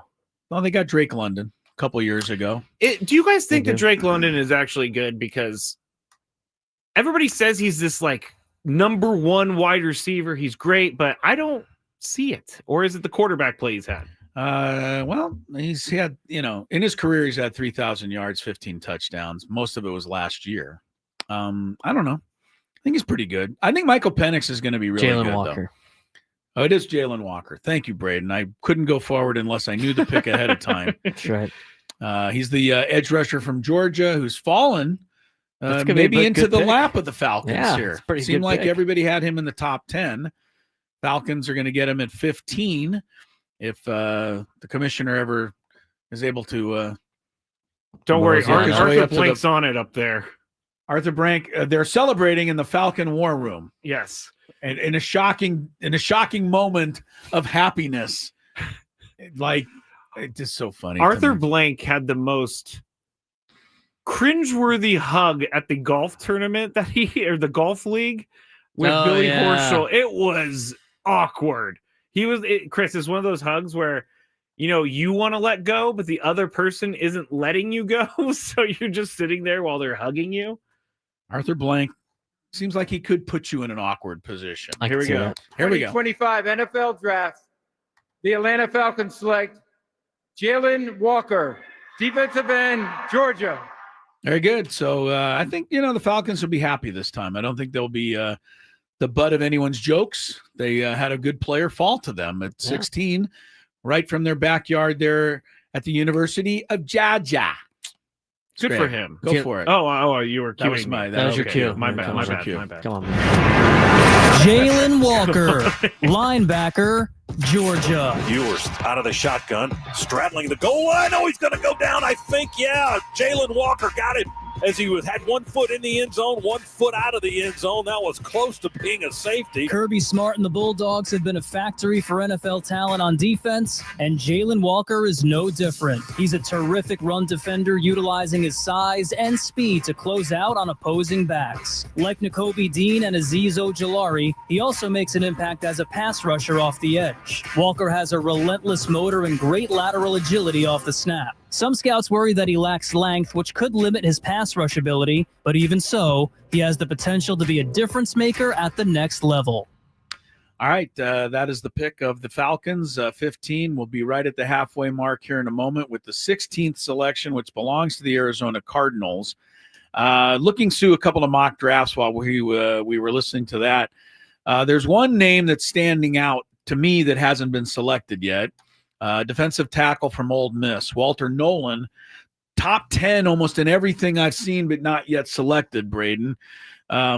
Maybe he comes to this, here pretty soon. The Cardinals can certainly use some interior help. They could go cornerback as well. But I want to ask you about Jalen Walker. Is it difficult to rate how good Georgia guys are because they play with 10 other superstars around them? Because there's just a bunch of they're everybody's also an NFL good, player, right? Yeah, I think a little bit of that. I mean, I watched Jalen Walker play, and after watching Abdul Carter play, I'm just going, he looks stiff compared to Abdul Carter, right? And again, the other knock on Jalen Walker is his size, right? I mean, he's not as big as the other defensive ends or the edge rushers that you see in the National Football League coming in at 6'2". Usually see some 6'4" players, but the NFL officially has him at 6'1", 243 pounds. He's kind of a tweener defensive lineman, middle linebacker, below average size as a full-time edge rusher. He did improve off the ball, but still developing his instincts. Drifts downhill to meet blocks and constrict the run lane. Does a really good job of filling gaps, but a hybrid talent who takes snaps as an off-ball linebacker and on the edge. I mean, he's either a tweener or a hybrid, but you can find different ways to utilize him. So maybe they use him as a little bit more of a linebacker than they do an edge guy. They can bring him off the edge if they wanted to, but the versatility definitely helps, but the size is definitely going to be a problem. Arizona Cardinals, they've taken some pretty talented players here the last few years, including quarterbacks and wide receiver last year, Marvin Harrison, and they got their tight end locked up now for a while, McBride. Yes. 4 years, I think, 70-something million. Might be time for the Cardinals to look on the other side of the ball. There are a couple of cornerbacks available Barron from Texas, and the other guy, Johnson, who can't cover anybody from Miami, or not from Miami, from Michigan, who wasn't taken by Miami. Yeah, he can stop getting on his case now. Yeah, he's right. Not a Dolphin. Well, now that he's not care. a Dolphin, he'll probably cover everybody. That's for all I right. know. But Will Johnson or Jade Barron, 2 cornerbacks seem to make sense in the Cardinal area. It does. But the Cardinals were talking about potentially. Cardinals are also the worst owned team in the league. They are the worst run team in all of professional sports. Is it Bidwell still? Yeah. Yeah, it's They're pretty a bad. disaster. I mean, they always get rated really low on like team amenities in that end of the season player review. They don't care. Well, They don't care.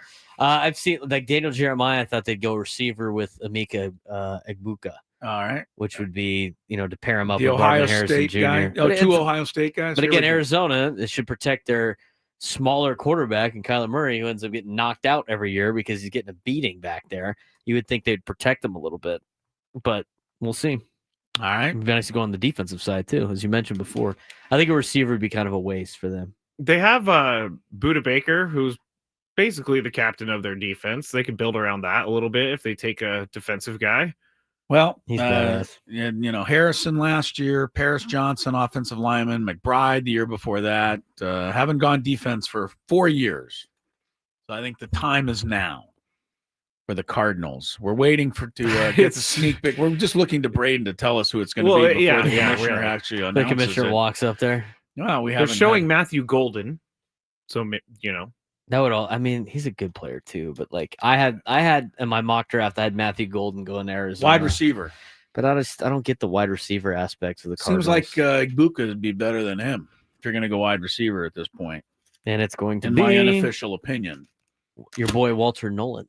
Oh, see, Walter. I'm glad I brought him up. Good pick for the Cardinals. They need to help out their interior line. Walter Nolan, interior lineman, Cardinals. The commissioner will make that official in just a moment.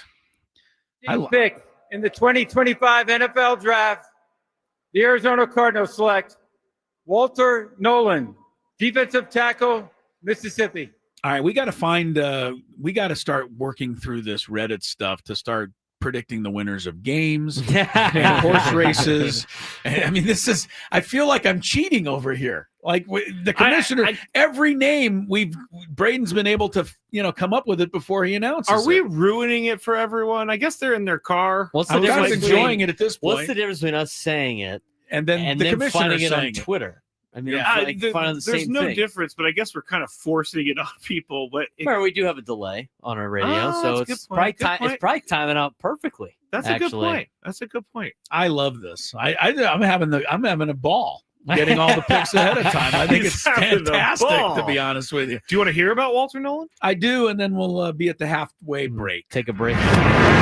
Walter Nolan, defensive tackle, Ole Miss. Quick pass near side. Frazier makes the catch, but nothing's there, and he's going to be tackled. The ball's out! The ball's out! Did the Rebels recover it or not? The ball came out. Ole Miss thinks they have it. Walter Nolan, do they? Yes! The Rebels with the football.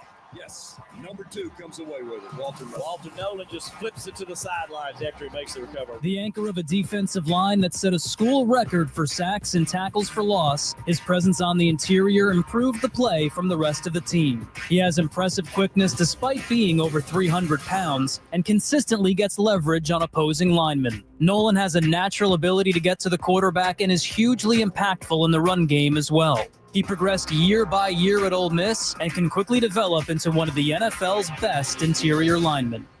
All right, good pick apparently there by the Cardinals, although he's certainly no Kenneth Grant, who the Dolphins selected 3 picks ago. We know that's not going to happen. Kenneth Grant.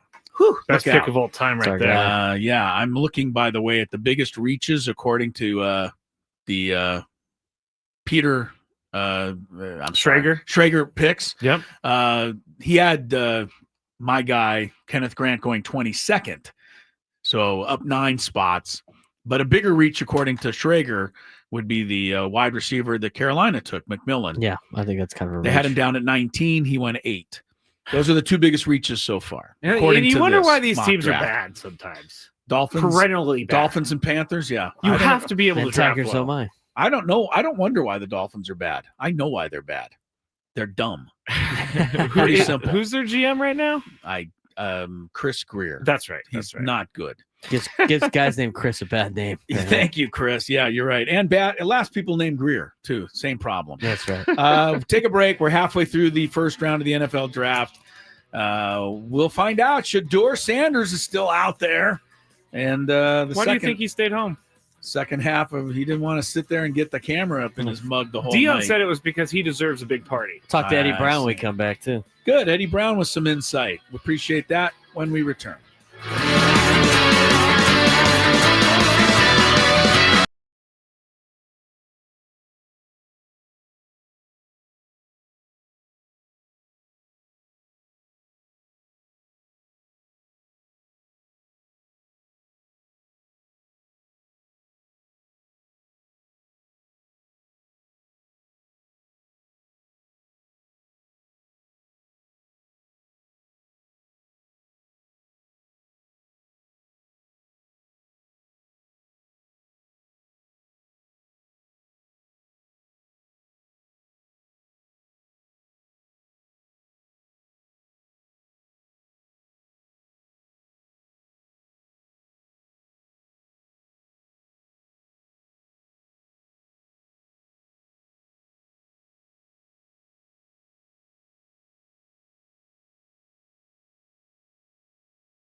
the Dolphins going either DB or O-line.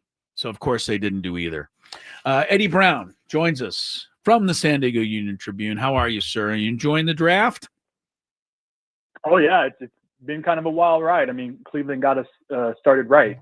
Yes, a nice trade early on with the Bengals or the Browns and the Jags switching up there. What has stood out to you, so far, Eddie? Well, I think that was something that kind of surprised me. I think me and Braden talked about it earlier, and I didn't really think the Jaguars were going to be able to go up to 2. I didn't think they would be able to give the Browns what they wanted. Obviously, the Browns are in quarterback purgatory. They're wanting to stack as many assets for the future as they can, for next year, maybe even the year after that, because I'm not sure Arch Manning will be a part of next year's draft class. But they need to get out of purgatory, so they're going to need as many assets as they possibly can stack. And the Jaguars gave them a first-round pick from 2026, and so that got the deal done. Huge all-in play by the Jags, getting Travis Hunter. And for those who partake in fantasy football, let me tell you who's not going to get double teamed next year: Brian Thomas Jr. That's going to be pretty interesting. Talking with Eddie Brown from the San Diego Union-Tribune. We were talking earlier, Eddie, talking about McMillan. I think a lot of people thought that he was going to go to the Dallas Cowboys. Carolina kind of pulls a fast one on everybody and snags McMillan. So now you have the modern-day Servite connection out there in Carolina. Was this one a shock to you? How much of a reach is this for the Carolina Panthers, or do you think it fits their offense? It's not as much a reach as it is. So I had McMillan as kind of my plan B for them. I mean, Bryce Young showed improvement last year in the second half of the season, getting him a big target, somebody who's not even a 50-50 ball guy. He's like an 80-20 ball guy. That's a big deal for him, and that's only going to give him more confidence to take shots. That being said, their defense last year was atrocious. It was historically bad. Yeah. And so to pass on somebody like Jalen Walker, who almost inexplicably fell all the way down, I believe 16, or even Michael Williams, which is another player that they liked. There was a lot of good defensive players on the board still, even a Walter taking a shot on a Walter Nolan. So it's going to be interesting. I understand supporting your quarterback. That's a big deal. That's something you got to do, especially, investing the first number 1 overall pick in them. But it's going to be interesting to see if they can, make the necessary picks on day 2 and day 3 to improve that defense. Otherwise, they better hope McMillan catches a lot of balls next year. Talking to Eddie Brown about the NFL draft here on 97.3 The Fan. And one of the things I've been talking about leading up to the draft forever was Shedeur Sanders. He's gone from being the 3rd pick to the 5th pick to the 9th pick. Now he might not even be drafted in the first round. What is your opinion on Shedeur Sanders, and do you think that he's going to be taken in the first round? I didn't have him in my final mock, primarily because I usually don't mock trades. And I think if he is drafted, it's going to be because a team comes back up into the bottom of the first round. I think it's going to be interesting at 21, especially with if I think Derek Harmon, defensive tackle, is off because Nolan and Kenneth Grant are already gone. The Steelers, I know, were heavy in on defensive tackles. If the Broncos end up taking a running back in front of them, then maybe they do go quarterback at 21. That could be the earliest I think he might go. But that could also be Jackson Dart, or the Steelers could shock the world and take Jalen Milroe. So I think, it's kind of all up in the air right now.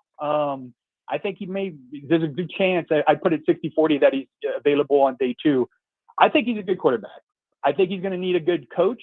I think as far as offensive coach, I think he's going to need a good system. I think he's accurate. I think he makes plays. I think he's tough. I think he's I think he's a shorter, more slight version of Jared Goff. And that's not as insulting as I may sound. I think he makes the plays. I keep the offense on time. I think he's somebody who would be great in a Kyle Shanahan system or a Sean McVay system. It'd be interesting to see what the Rams do at 26. But he was always a borderline first, second round pick for me. He was never a top 10 guy. Eddie Brown, San Diego Union-Tribune, joining us. The first round of the draft continuing with the selection of Gray Zabel, offensive lineman from North Dakota State, just now going to the Seattle Seahawks. at number 18. Eddie, I want to ask you about Ashton Jeanty. I think to me, he's a hard guy to figure. He piled up so much yardage against Mountain West Conference competition. I watched him very closely in the Penn State game. I want to see how well he does there. But then I don't know how good of a read I get because Boise State guys aren't going to be able to block Abdul Carter and others. So did the Raiders hit a homer here? Did they luck out that Jeanty fell to them at 6? Yes. I'm one of the few people. I had Travis Hunter and Abdul Carter as my number 2 and 3 players. And I had Jeanty. I'm one of the few people who had Jeanty number 1. All 3 are top tier prospects. And there's no really discerning difference between the 3, in my opinion.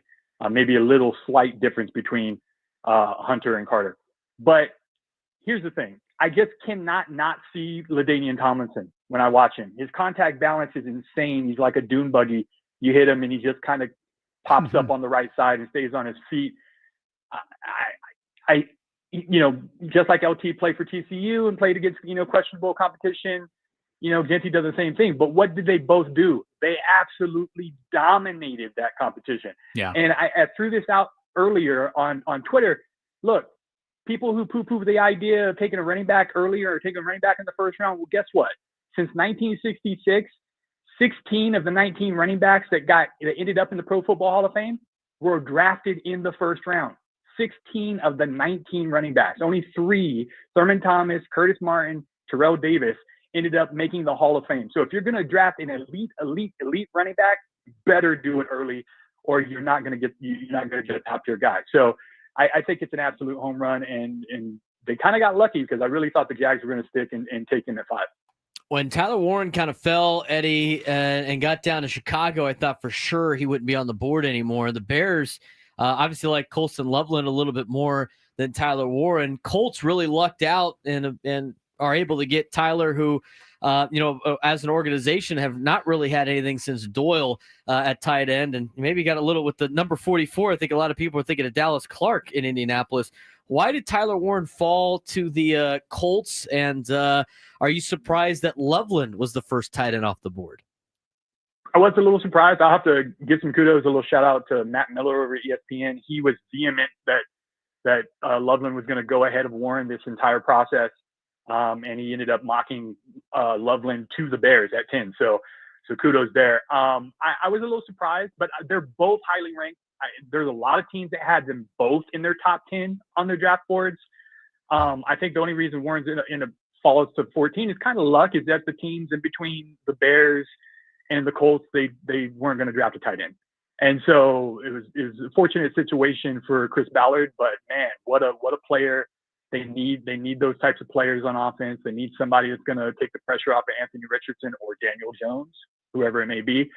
And I think they got them a real one in Warren.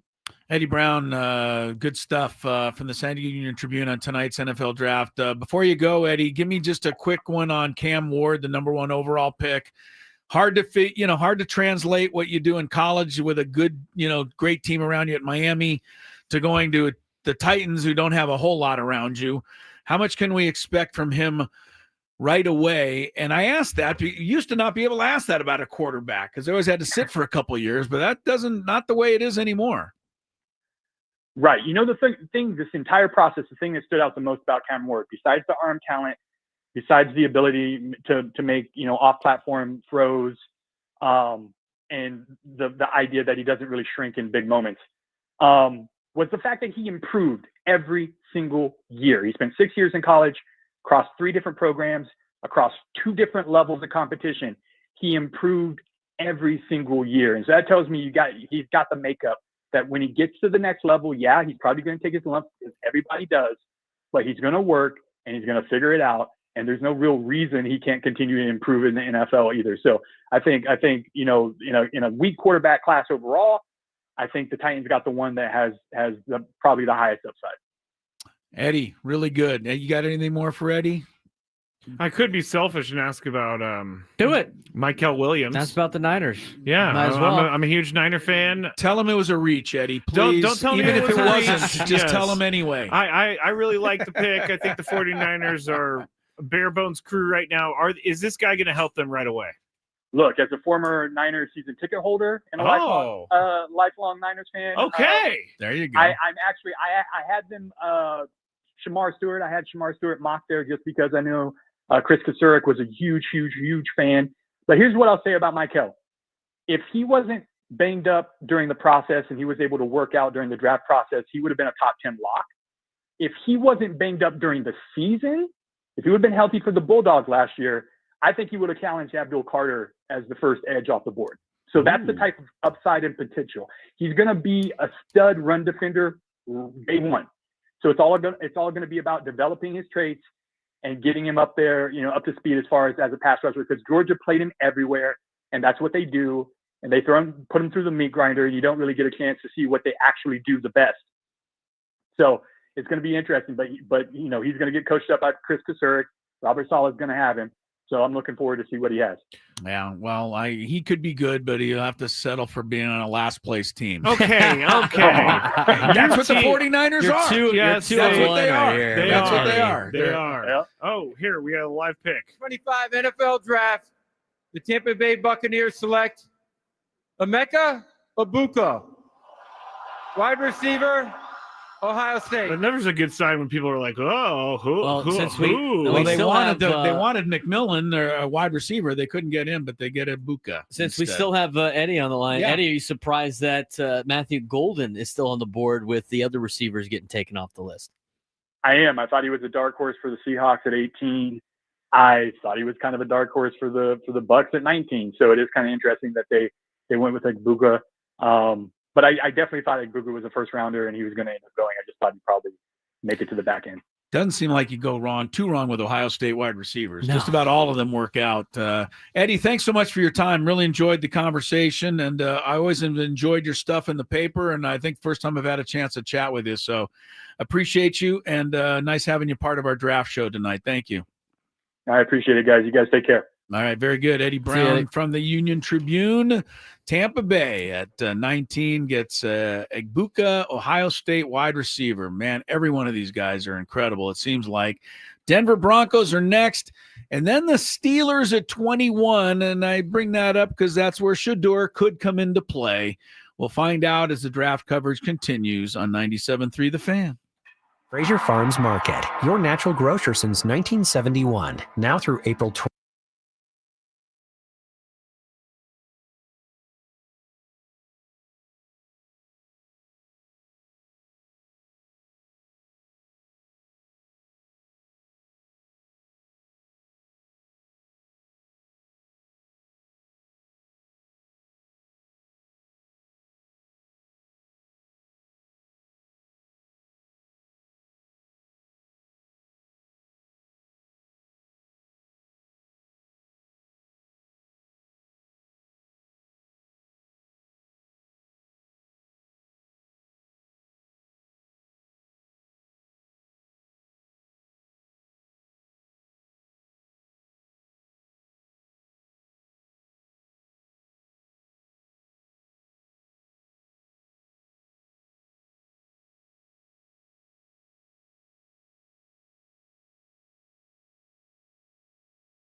enjoying some of the great Spiro's food that they dropped by for us earlier. Appreciate that, everybody at Spiro's. From? He's always here. He's always here. Always lingering around. Give me some meat. Tony's everywhere. He's everywhere. Very impressive there, Tony. Wow. All right, we got 19 picks into the first round. Number 20, the Denver Broncos are on the board. And the Broncos, frankly, did pretty well last year with Bo Nix. They did. And I think a lot of people weren't expecting that necessarily to be the case. They had a good defense, you're right. So do they get a little help for Bo Nix here at number 20? Although the Buccaneers just took the wide receiver off the board, but left Matthew Golden. Maybe this would be a good time for him. What do you think? Say the pick is in. All right, so they're not trading it. I was curious to see if anybody would try to trade to get in front of the Steelers. Oh, for Sanders? For Sanders, like the New York Giants or something like that. Obviously, that's not the case. I don't think a lot of teams think the Steelers are going to take Shedeur with the 21st pick, but we'll find out, I guess, shortly in the next pick. But looking at the Mel Kiper's best available, Shedeur, Wilt Johnson. I've seen a lot of picks of Omarion Hampton, the North Carolina running back, going to Denver as well, because they do need some help with their ground game. And Sean Payton likes a guy like that. And then, again, Josh Simmons, the Madison Warhawk turned Helix Highlander, who played at San Diego State and was a stud before he went to Ohio State, and was a stud there. If he didn't get hurt last year, he was going to be the number 1 overall offensive tackle selected. So that's another guy that's out there for some teams to take a chance on in the first round. Apparently, Will Johnson, everybody heard your breakdown of the guy that he can't cover and he's not fast.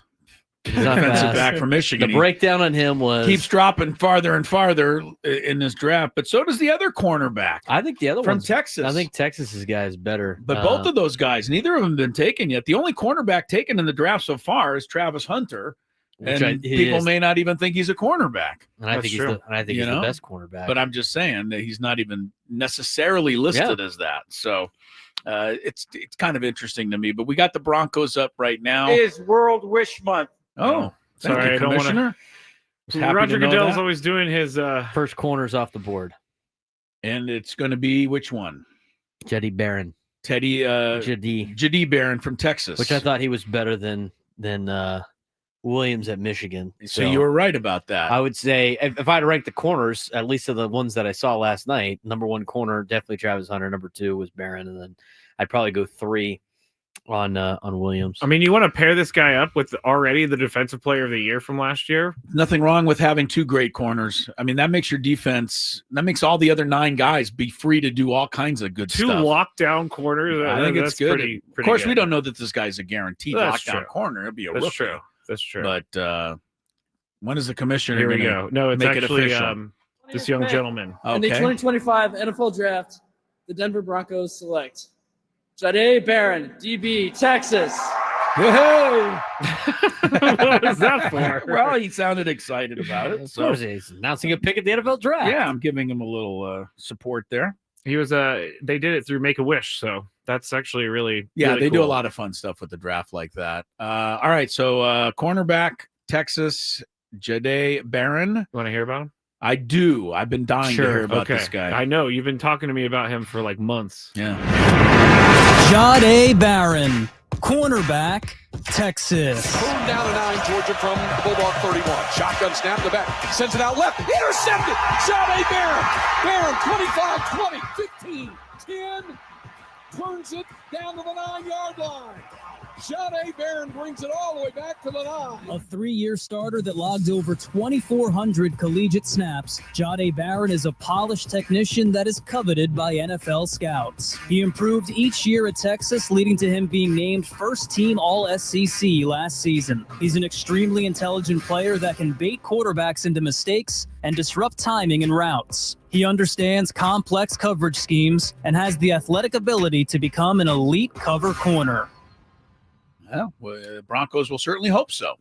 Yes, they will. Maybe they've found themselves their next Champ Bailey, one of the great names in NFL history. I do love that way. name. Yeah. And his brother, remember his brother's name? No. Boss Bailey. Boss. Also played in the NFL. I also loved when I was growing up, Lawyer Malloy. All right. That was a good name. one. Yeah. If I'm not mistaken, I think he had 4 picks. 2 of them went to the house last year. But they didn't find that on the highlight. They had him stopped at the 9-yard line. Right. There on that And then you look at he's a big nickel corner. He played a little bit of both last year. He's got great instincts, and when you look at his instincts and some of his, pre-game recognition or study tape, the best strength that I see listed on the page was ran receivers routes for them like he knew the play. That's elite. That's elite level stuff. And when you cannot, when you are limited in man coverage, and may not have the top end speed to carry vertical routes by yourself, where it you helps make to up know for what they're going to do before they know, is being smart.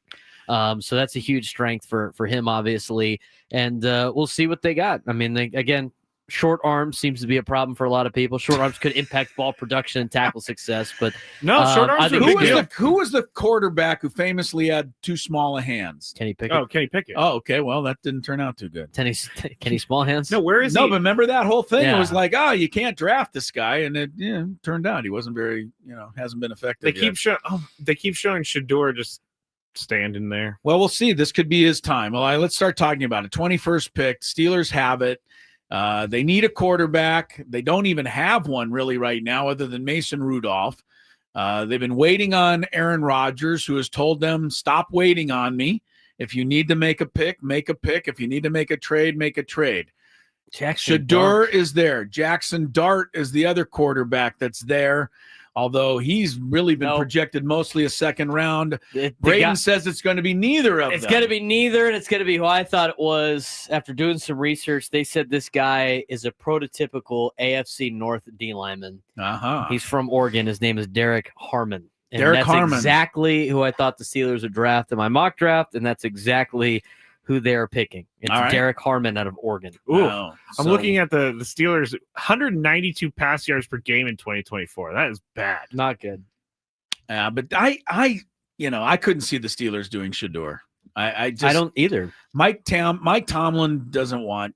He's a defensive. He doesn't want to touch Dion or anything to do with him. Like JT O'Sullivan said. In the 2025 NFL Draft, the Pittsburgh Steelers select Derek Harmon, defensive tackle, Oregon. We have now named all 21 picks before they've been announced, based on what Braden keeps looking at and all of this. And Jake at the beginning, he passed us the baton. Yeah, Jake passed us the baton. The reason I'm mentioning this, we were watching the draft coverage. Is Mel Kiper savvy enough to be doing the same thing so that he already knows before the commissioner knows? Or is anybody on this TV coverage doing that? They have to be.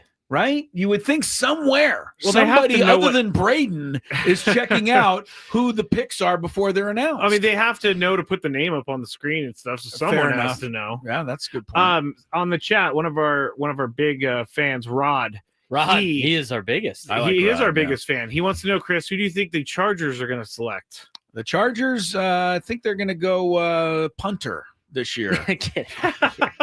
Didn't they take Drew Laser? I believe Maury Buford is out of eligibility. I saw some people said the Chargers taking Travion Henderson at Ohio State. Be a little lightning to the thunder of Najee Harris. And you know how much Harbaugh likes to run the rock. I know, but he still has the other guy, the injury-plagued running back who's really good from the Ravens, from Ohio J.K. State. Dobbins. Yeah, J.K. Dobbins. They got Dobbins and Harris. I think they're set. They could go get Matthew Golden. They got to be still available. They need a wide receiver. It could be Golden. The one wide receiver who's been drafted in the first round, the last couple of drafts, that has not been good is the Charger guy. Quentin Johnson. I'm sorry, he's TCU, but he's only had a couple of bright moments. If you look at the top first round picks at wide receiver the last 2 or 3 years, pretty much all of them have contributed here and there, some of them much more than others. You look at last year, you had 2 of them in the Pro Bowl, Neighbors and Brian Thomas. Smith and Jigba, Flowers, also Pro Bowlers last year. So I think the Chargers should go wide receiver. They got one of the best quarterbacks in the world. That's what I keep hearing. But I don't know that he's ever had the great target that a lot of these other quarterbacks have. He hasn't had too many.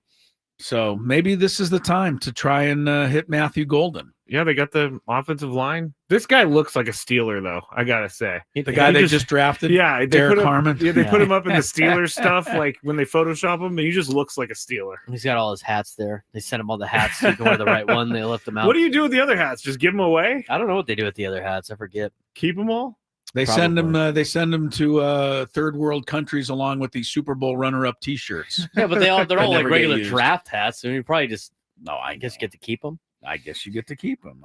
I hope so. Give them to your friends and family. I think they can. The NFL can certainly afford to send all of these guys a round of hats. 32 hats. Yeah, I don't know about that. You don't think they get all 32 of them? They No, I don't know. They can afford it. I don't Yeah. know whether or not they're not cheap or whatever. You like might that. be right. I don't know. All right, so the Steelers have passed on Shedeur Sanders. So you guys got to put your thinking caps on now. I'm going to give you a tough question. You got 11 picks left in the first round. Eddie Brown said at this point now, the only way that Shedeur gets drafted is either 24 to the Vikings, because they don't really have anybody other than J.J. McCarthy, or somebody trades up into the first round to get Shedeur, to make him a first-round pick. So, Skraby, I'll give you first shot. Now that you know what you know, is Sanders going to be picked in the first round tonight? No. You say no. I've been saying this for a while. Okay. I don't think so. Braden says no. What do you think, Chris? I hope not. Just because it'll be something fun to talk about tomorrow. I mean, I don't like dancing on these guys' graves, but I don't mean to do it either, but I think it might be the best thing that ever happens to him, honestly. A little humble pie might go a long way for Shedeur Sanders. He seems like the talent is there. I don't know. They talked about him being way too egotistical, way too this, that, and the other. They retired his number. They're tired his number. Right? Before he's even got drafted. Yeah. So to me, he's got to have, the balloon, the head, the whole thing. You can't compare anybody to Marino, but this is so similar to Demeter Marino. Marino was the greatest thing ever. And then the draft and Aaron Rodgers, another guy, greatest thing ever, sat there for 7 hours.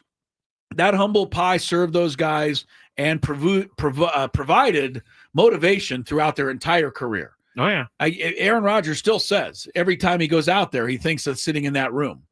And, so this might work out for Shedeur Sanders in the long run. I want to tell Aaron Rodgers one thing. If you were drafted by the 49ers, you would not be as good as you are today, because you would have just been thrown to the wolves like Alex Smith was.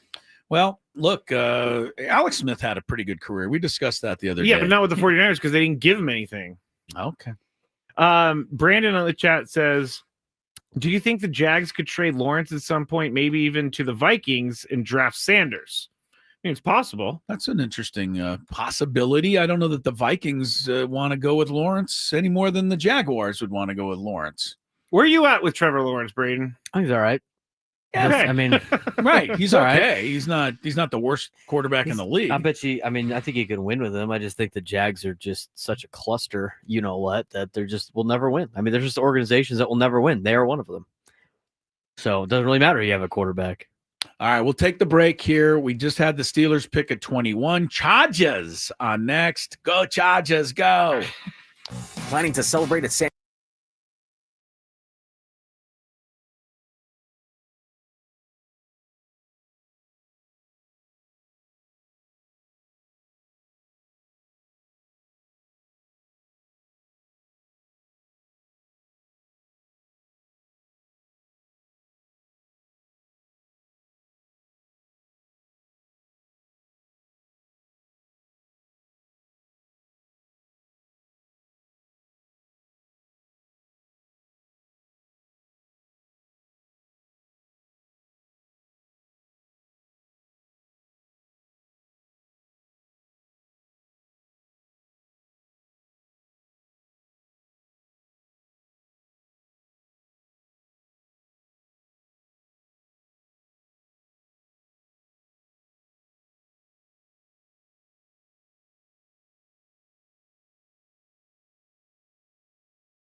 NFL Draft. First round coverage here on 97.3 The Fan. Chris Ello, Braden Surprenant, and Matt Skraby. We are honestly, because of Braden picking up the baton from a listener, Jake, we're finding out the picks before they're announced. Jake from Reddit.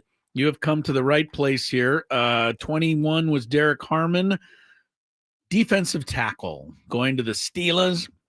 Wow. Chargers are on the clock, and they haven't announced it, but Braden will tell you who it is. He just told us a wow. He will tell you who it Marion is. Hampton, the running back out of North Carolina. Oh, they go with another running back. That's right. Okay, That's a Jim Harbaugh pick if I ever saw one. I know, but how many can you hand the ball to at one time? 20. You just drafted. I thought they'd take Trevion Henderson over O'Marion Hampton. O'Marion Hampton was rated higher than Trevion Henderson. I think a lot of people thought the Broncos would take O'Marion Hampton, but I would take Henderson from Ohio State. He looks better to me, but that's just the eye test. 22nd pick. Here it is, In officially. the 2025 NFL Draft, the Los Angeles Chargers select O'Marion Hampton, running back, North Carolina. I'm sorry. Maybe people are out there going to think that I'm just picking on the Chargers because I don't like the franchise.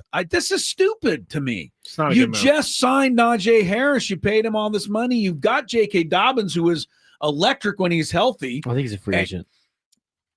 So he can leave? I think J.K. Dobbins. I don't think somebody that's said true. he was a free agent. Well, double check that. If that's true, then I'll give the Chargers a little credit. Browns here, are but signing J.K. Dobbins. The Browns are? That's what its latest Tomorrow? post was. All right. Well, and honestly, I don't think J.K. Dobbins was the answer. He was was a good he not the stopgap. answer? He was one of the best running backs in the league when he was running the ball. He's a free agent. He's not with the Chargers anymore. All right, fair enough. Well, then I take it back, Chargers. They wanted like a Thunder and Lightning kind of combo back there, and they're going to get it with O'Marion Hampton being their Lightning to Najee Harris being their Thunder. And Harbaugh loves to run the ball. He loves to run the ball. This is a Harbaugh pick right here. If he can establish the run, he would run the ball all game. He would not pass it once if he didn't have to. You're going to play the thing? Oh, is that what we're doing here? I thought we were just hanging out. Please do. O'Marion Hampton, running back, North Carolina. Every play of the last two drives has been a run to Hampton. Here's a shovel pass to Hampton, and he's free middle of the field. 25, angling to the near sideline, and for the 5th time today, Hampton's into the end zone. Touchdown, Carolina. An explosive runner with elite burst, O'Marion Hampton tallied over 2,000 yards and 17 touchdowns as a junior at North Carolina. At 6 foot and 220 pounds, Hampton has the ideal size to be a 3-down back. He's a violent runner, but also doubles as a reliable pass catcher and is a physical pass protector. Hampton profiles as an immediate impact playmaker out of the backfield. Watching him run on these highlights, he's giving me Ryan Matthews vibes. Are you Is that a getting good that? thing or a bad thing? That's good. Ryan Matthews is very Ryan good. Matthews. The biggest problem with Ryan Matthews is he went harder than his body can handle, and he would just bruise people. He to ran death, hard. and he ran so hard that he was just knocked out all the time because his body couldn't keep up with his level of running. And that's the kind of way that this guy looks. The current NFL player comp that NFL.com has Ramondre Stevenson. Guy's got one gear only, so it has limited one cut ability, but he's a big back. It requires gang tackling. So who's the Lightning? Najee Harris? He would be the Lightning. Oh, he'd be the Lightning. He's big back. Najee impressive Harris with would be the chiseled physique. Thunder? He's the Thunder. Oh yeah, he's the bruiser. He's going to be the bruiser on like 3rd down or close to the goal line, and this guy's going to just handle the rock in between. Go Chargers, go. It's gonna be a pain to deal with. Like they're gonna be able to wear people down. That's for sure. It's the Packers pick, and I want to know if the crowd boos the pick. Well, let's just talk a little bit more about the Chargers for a second. Do we have to? Okay, they went running back. Well, because I'm trying to find a way to make them sound dumb. They went running back, but again, you've got Justin Herbert. When are you going to ever get him somebody to throw to? And if you're not, then why are you paying Justin Herbert hundreds of millions of dollars to be the next greatest quarterback if all he's going to do is hand off? I mean, it's a good question. I don't know. Set up the run for the pass. Yep, running game, and when you can run the ball very efficiently and very well. I mean, at the end of the day, good teams run the football. When you win, you run the football, and when the teams that win Super Bowls can run the football and know how to stop the run. I don't know. Name a Chief running back. I can't name one. They won all the Super Bowls. Isaiah Pacheco was tearing it up the year they won. Damian Williams? No, Damian Williams won one Super Bowl with them. The kid from Mira Mesa High. Not exactly a Hall of Fame running back.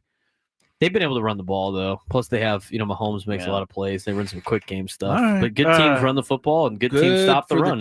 People on the chat are saying he's already got his guy. His name's Lad McConkey. Justin Herbert. McConkey's the big guy. I guess they re-signed He did have Mike a moment Williams. or two last year. Yeah, Mike Williams back, I guess. Yeah. All right. Well, so now, sorry, chat. Chargers are never going to do right. Never going to do right in my eyes. I'm going to find a way to make it negative if I can.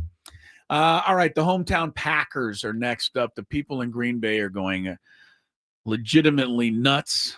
While we're waiting, did you see how much people are charging to park on their lawns? Because there's over 100,000 people that have come to Green Bay.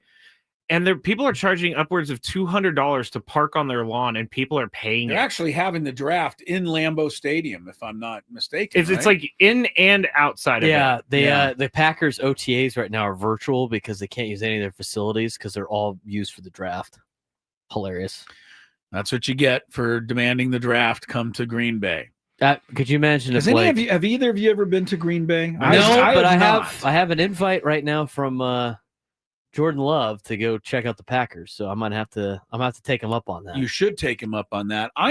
From what I understand, Green Bay is it's the size of El Cajon. It's like 150,000 people. It's just a drop in the bucket. It's like a two-lane road. You drive up there, and there it is. Could you imagine if El Cajon hosted the NFL draft? Go to Google Maps and put yourself on Street View in Green Bay, and it's no joke. You walk out, you're in someone's front yard, and Lambeau Field is right. I think we're onto something here with El Cajon hosting the NFL draft. We can have Bernie Wilson announce some picks over by the courthouse. Yes. Why don't we have Performing Arts Center? Why don't we have a lot of NFL events here? Oh, we have no stadium to have them. That's there. right. I forgot. Apologize for. Where's the draft next year? Do we know? We don't really care that much, Skrabe. All right, let's get to the Packers here. Green Bay had I'm going to say one thing about Green Bay. Pittsburgh.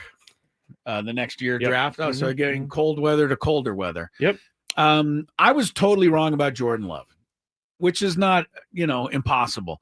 I saw this guy play for Utah State against the Aztecs. I thought, And then the next thing I know, he's a top 10 pick. He had 6 turnovers against Cathedral when he played him in high school. Okay. All right. My point then exactly. I didn't think he was any great shakes. And I thought if he can't dominate the Aztecs, how's he going to, play in the NFL?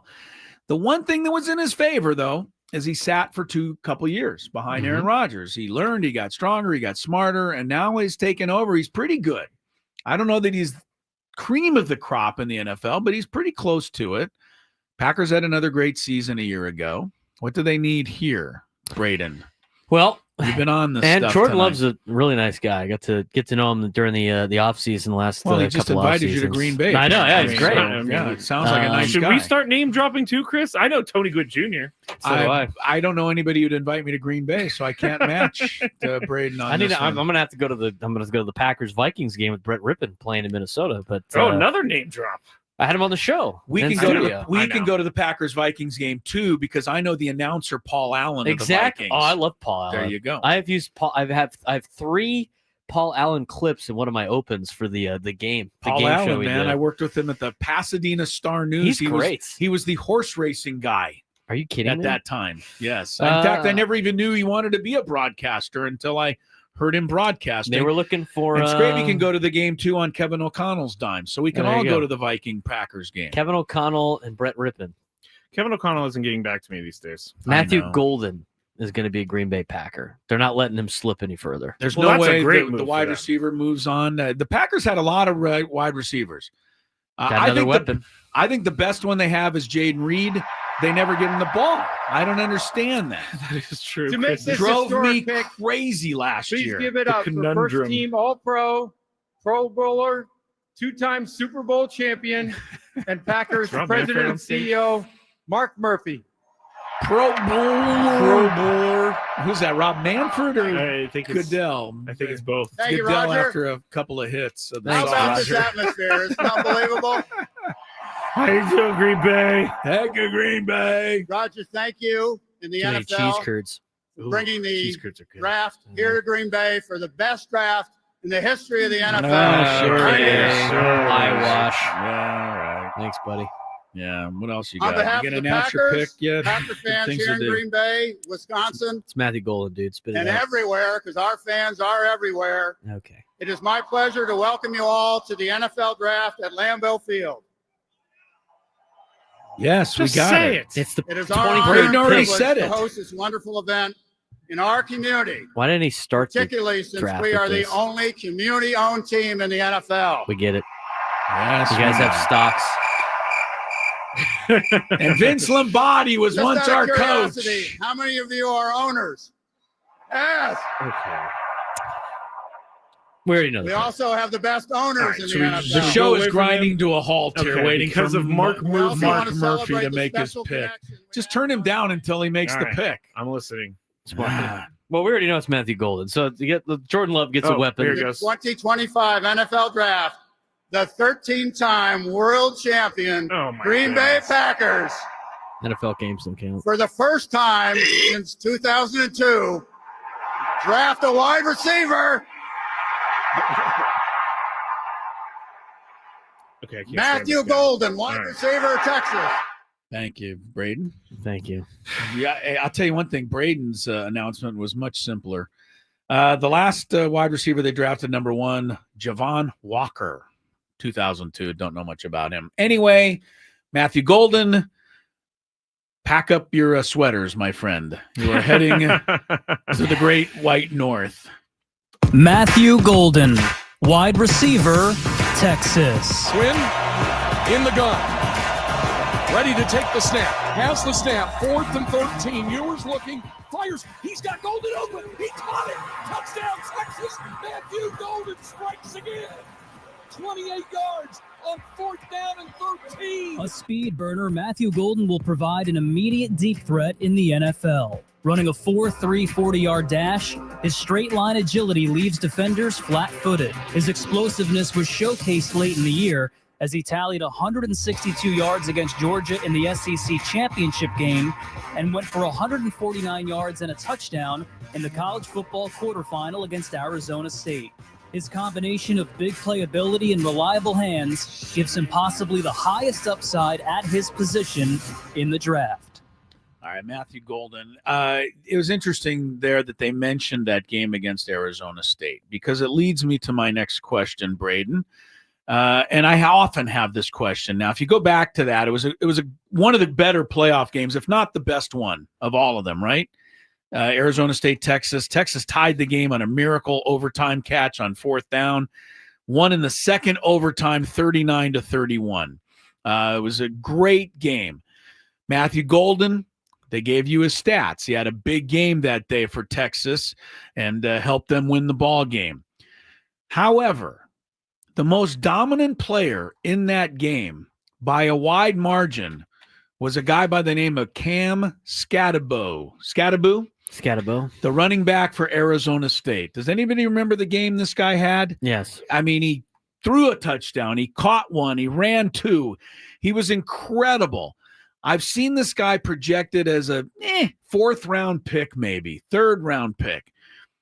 Why is that certain guys, and you say dominated a good team. Well, he dominated one of the best teams in the nation, Texas. So why isn't he good enough to be up there with some of these other guys? There's a lot of players that are really good college players, and they're not very good NFL players. And sometimes you hit your peak at that point. It's weird. A lot of it has to do with size and shape. I mean, I look at a guy like Cam Scatterbo and go, he can have success at a lower level against defensive linemen that are not going to be running as fast as they do in the NFL and not as big as they are in the NFL. Okay. And then just your body just can't live up to that. It's the same thing with a lot of high school players that will never be college players. I mean, I could go back to a time at Cathedral. We had 2 outside linebackers that were really good. One of them was his name was Choice Bostain, who was better than Casey Toohill, and Casey Toohill ended up going to Stanford and is now playing in the National Football League, and Troy Spostane is not playing football anymore. Nothing. And you know what the difference was? 1 inch in his height. And that's what it was. That was the big difference. So a lot of it's size. A lot of these schools, when you go on visits now, like UCLA is one of those schools, they have machines that can tell you how much weight of muscle you can put on an individual. Right. And if you don't pass a certain amount of weight that Then they they can add, won't then put you're you not on. even getting an offer no matter how good you are. And the thing happens at the next level too. There's guys that hit their ceiling at certain levels, and to me, so they have decided that Scatterbo's not going to be any better. The guy had 242 total yards, rushing and receiving, 2 touchdowns, and he threw a touchdown pass. He willed single-handedly Arizona State to almost win that game. So it's just weird to me. I'm not saying you should. I know. I'm asking, why do certain guys get this tag? You know, I mean, he couldn't have been a better player, you know, if you saw that game. But anyway, maybe it's because he played with a quarterback at Arizona State by the name of Sam Levitt. That could have something to do with Vikings it. taking offensive lineman Donovan Jackson. Okay, well, there's another Shador passing then, right? Oh, yeah. Shador was maybe for the Vikings because they could have gone quarterback.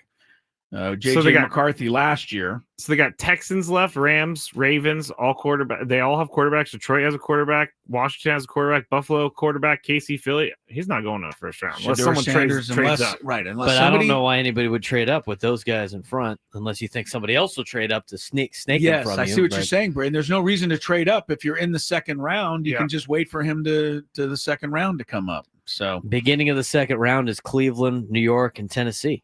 Cleveland again, because Cleveland made that trade. So Cleveland's probably two picks feeling pretty good right now. They wouldn't mind having Shador. They could probably grab Shador with they could probably grab Shador at the 33rd pick, which is the first draft, pick of the second round, right? Just to make sure the Giants don't get him at 34. You know the Titans aren't going to draft him at 35, and then you got another pick at 36 when you made that move. So when you made that move to trade in the first round, in the 2025 NFL Draft, the Minnesota Vikings select Donovan Jackson, guard, Ohio State. I know Braden already told us, but we have to make it official. Absolutely. Yeah. I love to hear it after Braden's already told me what it is.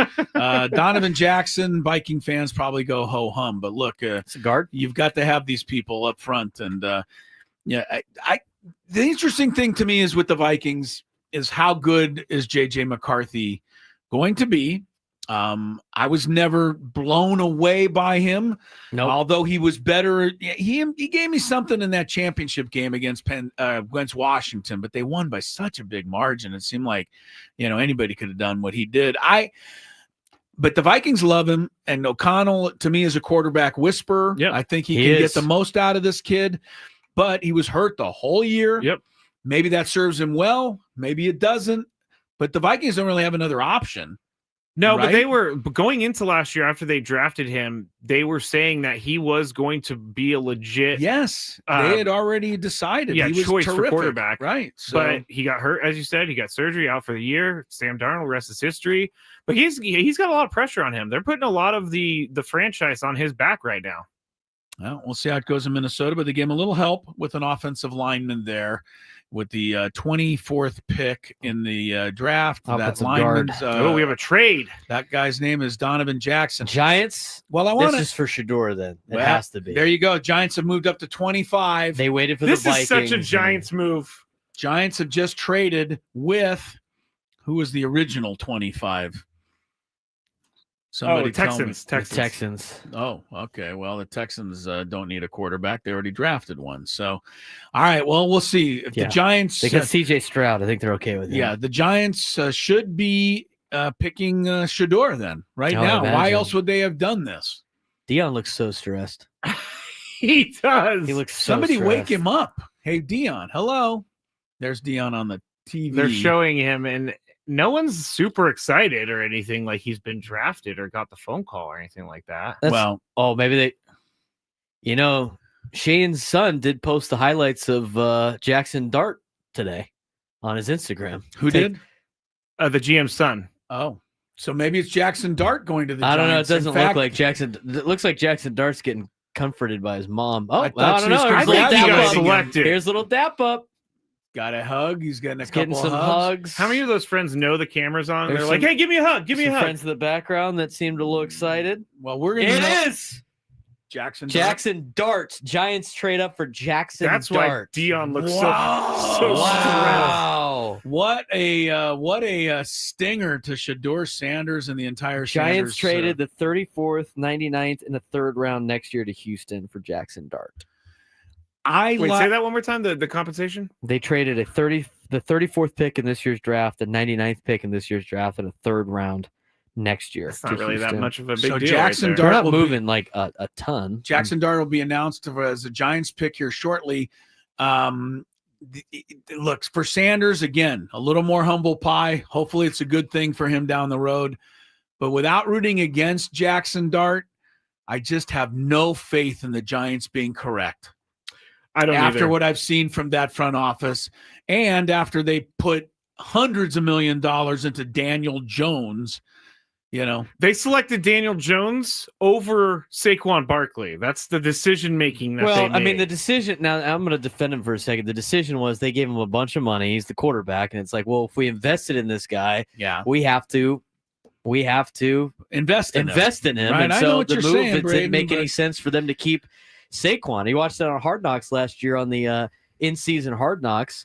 They made the decision on Saquon 2 years prior when they gave Daniel Jones a ton of money, and they're like, we can't afford to do both and protect Daniel Jones. So if we gave him the money, we have to invest in him and give him one last chance. And it didn't work out. Yeah, but that's more on drafting Daniel Jones and giving him that contract is what really killed him. Otherwise, they would have kept Saquon. I know what you're saying 100%, and I think you're 100% right. That said, it was interesting when Joe Shane, the general manager of the Giants, got a call from the Eagles requesting his ring size after they won. Is that true? No. I was going to say. Got to send him a ring, man. They wouldn't have won it without that guy. I Sending think him Saquon Barkley. I think if you're a Cowboys fan, you better be worried that the Eagles are going to pick up Micah Parsons during the offseason.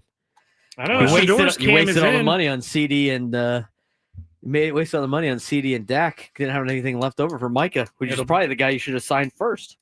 Well, right now the Giants are. We haven't heard the official pick yet. No. right? No, we haven't. Okay. Well, we know it's going to be Jackson Dart going to the Giants. They traded up to the 25th pick to get him.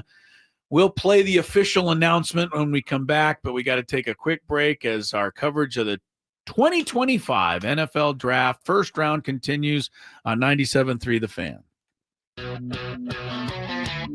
Imagine finding your dream home and moving in right away. No waiting to sell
Hamul Casino Resort, the Players' Place on 97.3 The Fan.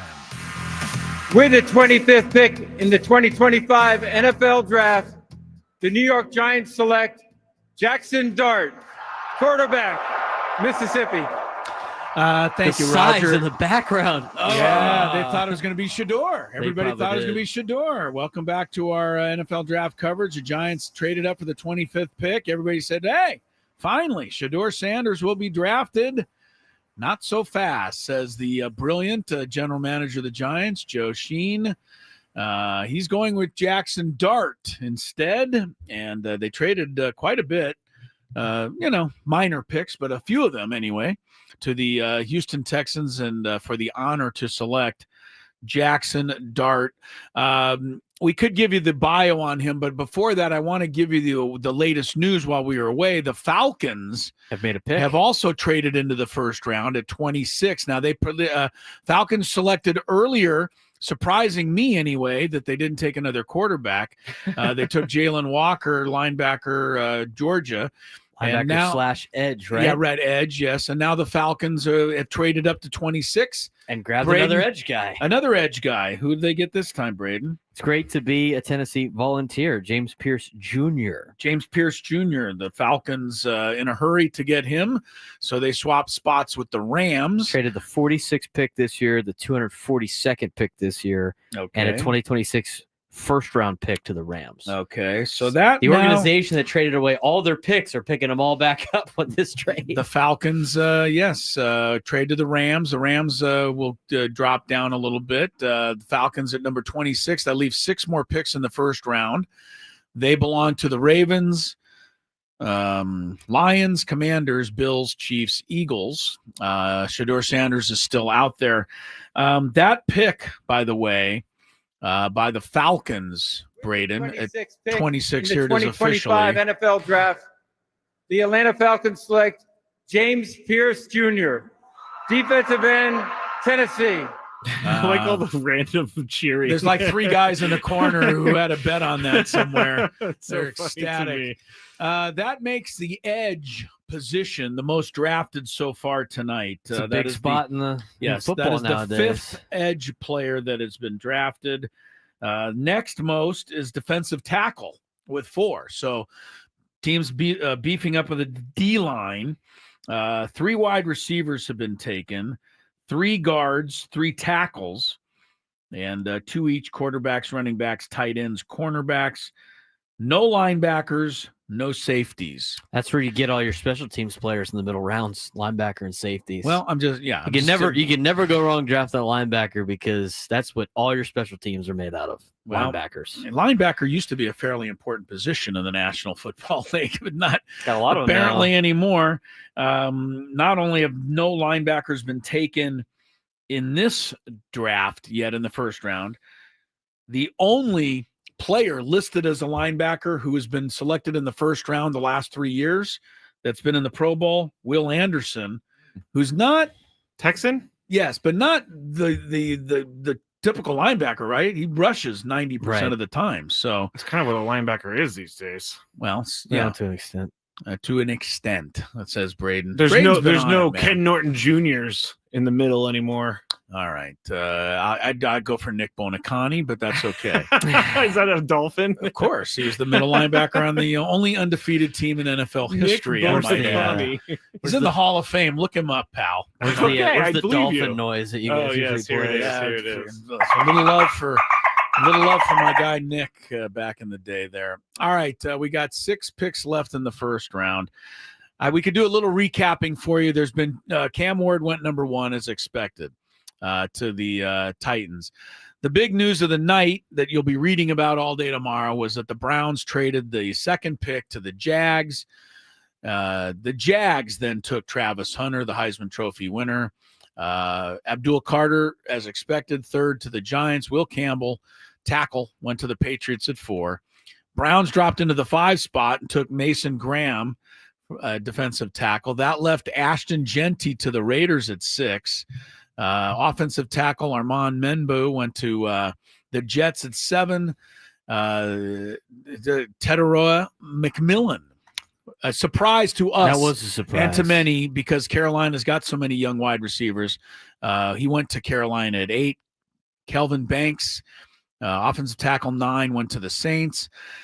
Bears surprised by taking Colston Loveland as their tight end and leaving Tyler Warren for the 14th pick and the Colts. In between that, Michael Williams went to the last place 49ers. He's not paying attention anymore. Tyler Booker went 12th. Did you say last place 49ers again? Yes, I'm listening. Okay. I'm listening. Until he gets to say that until the entire I year. can't argue it. I can't argue it. Yeah. Can't.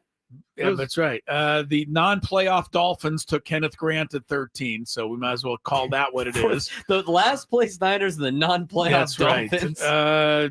Tyler Warren, I mentioned 14. Jalen Walker, Falcons. Walter Nolan, DT, defensive tackle, Cardinals. Shamar Stewart, edge, Bengals. Gray Zabel, guard, Seahawks. Emeka Egbuka, wide receiver, Tampa Bay. I'm getting really tested on some of these. Jahdae Barron, cornerback, Broncos. Derek Harmon, defensive tackle, Steelers. Amarian Hampton, running back, Chargers. The Chargers. Matthew Golden, wide receiver, Packers. Donovan Jackson, guard, Vikings. Jackson Dart, traded up. Giants, quarterback. And then the Falcons' second pick, James Pierce, edge. And we got 6 left and no Shador yet. So that's your update on everything. And the Ravens are on the clock. I'm going to say one thing about the Ravens. Whoever they pick, I bet you'll be good. I don't know why it is. They don't seem to miss on these guys, and it's one of the reasons I think they're always, one of the better teams, especially when they pick defensive players. I mean, maybe wide receivers are not as good, but defensive players, the Ravens find them. It seems it will. Well, their defensive or their secondary last year gave up so many passing yards. It was so uncharacteristic of a Ravens defense. And so it started to close. It started to close down a little in the second half of the season, though. It did. And I think the only reason, I didn't say the only reason, but the big reason they lost to Buffalo that playoff game was 3 turnovers by Lamar, which was kind of uncharacteristic. But I mean, how much pressure does Lamar have on him now? Because every year it's the same thing, right? Yeah, Lamar has not been great in the playoffs. No, time after time after time, it's happened to him. So, I forgot that they added DeAndre Hopkins at wide receiver. So. D-Hop. He went to the Ravens. He did. D-Hop. Same with Cooper Rush. He's out of Dallas. He's now backup with the Ravens. Yeah. All right. Thanks for the Raven. Thanks for the Raven update there. I thought coming in the Ravens to take a safety, and the fact that Malachi Starks is still available is interesting at 27. The other safety that was high on the list was the kid out of South Carolina and Nick Emawari. So one of those two, I think. But Malachi Starks ranked the 14th best player in the draft, according to Eddie Brown. So he's fallen quite a bit in that regard. And your guy, Will Johnson. They're drafting Malachi Starks. Just announced. Malachi Starks. Announced by Braden. It'll be announced by the commissioner of the National Football League next. After Braden Surprenant breaks the news, the commissioner then tells the rest of the world. We should just start calling Braden Roger Goodell. He would like to have at least half his salary, I'll tell you that. What does that guy make? Like $50 million a year? I'll take a quarter of his salary. Thank you, Commish. How many old fashions has he had so far? Yeah. Who did they pick? Matt, what was the name of this guy? The safety out of Georgia. First safety taken in the draft.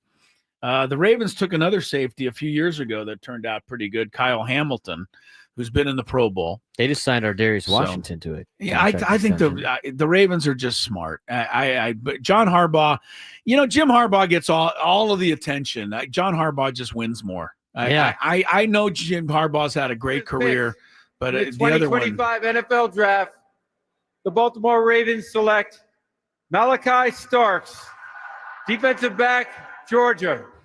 Very good. You're right, though, Chris. John Harbaugh is the brother. Like, my brother and I are very different. Very different. My brother's a little bit more boisterous than me. John Harbaugh is the brother who just goes and does his business and does it well. Jim Harbaugh is the guy who gets all the attention, which I think John's fine with. Yeah, and I enjoyed him last year in the The Hard Knocks, John Harbaugh. in the in-season Hard Knocks? He's good. It's a guy. He's a coach I'd want to play for. It yeah. seemed like every Cool time dude. he made a speech, it was the speech that should have been made. He's a motivator. He's pretty good at it. Jake, that's a good player right there. Mike Green, solid player. Sorry, Jake Waters. He wants his beloved Lions to the get Lions Mike are Green next? from Marshall. I agree. That would be a solid pick. All right, the Lions are next. We'll take a break, find out who they get when we return. 5 picks left in the first round. Our coverage on 97.3 The Fan continues.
NFL draft coverage, round 1, 2025, continues with Chris and Braden and Skraby, Odyssey Palace Studios. Probably got another 45 minutes or so. 5 picks are left in the first round. The Lions are up next. And, I think a lot of people probably forgot about it, but I bet you they didn't forget about it in Detroit. This was the team and the year that they were supposed to finally make their Super Bowl. And then they went out and got smacked by the Commanders in the playoff. I called it. It wasn't even close. You called it, but you were more begging for it. I called it in week 5. I said the Lions are going to be one and done in the playoffs. You were hoping that would happen. And it did. And it did. But I don't think you necessarily predicted it. I predicted Lions, it. You were Padres. hopeful. Same kind of deal. So the Lions have something to, prove, and do they owe it to the people of Michigan, the fine fans who've supported them for 50-something years with like one playoff win or two. They go. What do they get here? Defensive lineman. DL for the Lions. Talik Williams at Ohio State. Oh, it's already done. It's done. Well, I don't know why I even ask anymore. I was going to wait for Goodell, but we haven't had to wait for him all night. Talik who? Williams. Defensive tackle or edge? I'm keeping he's track of defensive these. tackle, I think. All right, so 5 of each now have been taken. I'm keeping track of these. I do. This is the kind of thing that I think you'd like to sum up That's the end of the night. Yeah, he's a DT. Defensive tackle. The 2025 NFL Draft. Here he is. The Detroit Lions select Tyleik Williams, defensive tackle, Ohio State. I'm not keeping track of the schools when maybe I should. There's a lot of Buckeyes and, and Michigan Wolverines. No kidding, man. Ohio State, practically their whole squad is being drafted here. They did win the national championship. They won the last 2 national championships, Michigan and Ohio State, right? Right. Those are good teams. So that makes sense, Chris. Pay attention. Michigan's good teams are going to have good players. I guess so. Michigan's had 3, holding at 3. Ohio State's got 1, 2, 3, holding at 3. I thought they had more. It seemed like they both had more. I got 3 for each on my unofficial count there. Yeah. Okay. I think that's what I got. Anyway, Tyleik Williams, Ohio State. Next up, Washington. They had the best pick last year. Yes, they did. Frankly, I mean, they got Jalen Daniels. Now, granted, it was the second pick, not the 29th pick, but he's the reason that they have the 29th pick. Yeah, this time because they won. That means you drafted games. well. If you're drafting in the top 2 and then you draft 29th, you did well. Good job. Yeah. What do you get for him? Another toy. No, the Packers just hooked up their quarterback with another toy. Washington was in the need for edge rusher, which everybody needs, a cornerback, a wide receiver, safety, and an offensive lineman. That's what their needs were. A lot of edge guys coming off the board. Why didn't you just tell me what they didn't need? Yeah, you gave me the whole rundown. Everybody needs 5 positions. There's your 5 positions that they need. Well, Will Johnson continues the fall. Cornerback was supposed to. Braden told me last night at softball. He said, "I think your Dolphins will take Will Johnson." I said, "Okay." And then I read a bunch of I read a lot of mock drafts who said Will Johnson, cornerback, will go to the Dolphins. So I asked Braden some more, and he said, "Well, he can't cover anybody, and he's slow." And I said, "Well, why would they take him?" And he goes, "Because everybody says they need a cornerback." Well, at least they were smart enough, apparently, not to take him because nobody else is taking him. Nobody's taking him. And he's still available at the 28th pick. Nobody traded up to get him either. The other one is Jihad Campbell, too, linebacker. Not a single linebacker being taken, as you mentioned earlier. Right. No linebackers have been taken yet in the draft. And the other big story of the night, if you just happen to be dropping into some draft coverage here, is that Shador is going to probably make it to tomorrow. And there's only 4 picks left.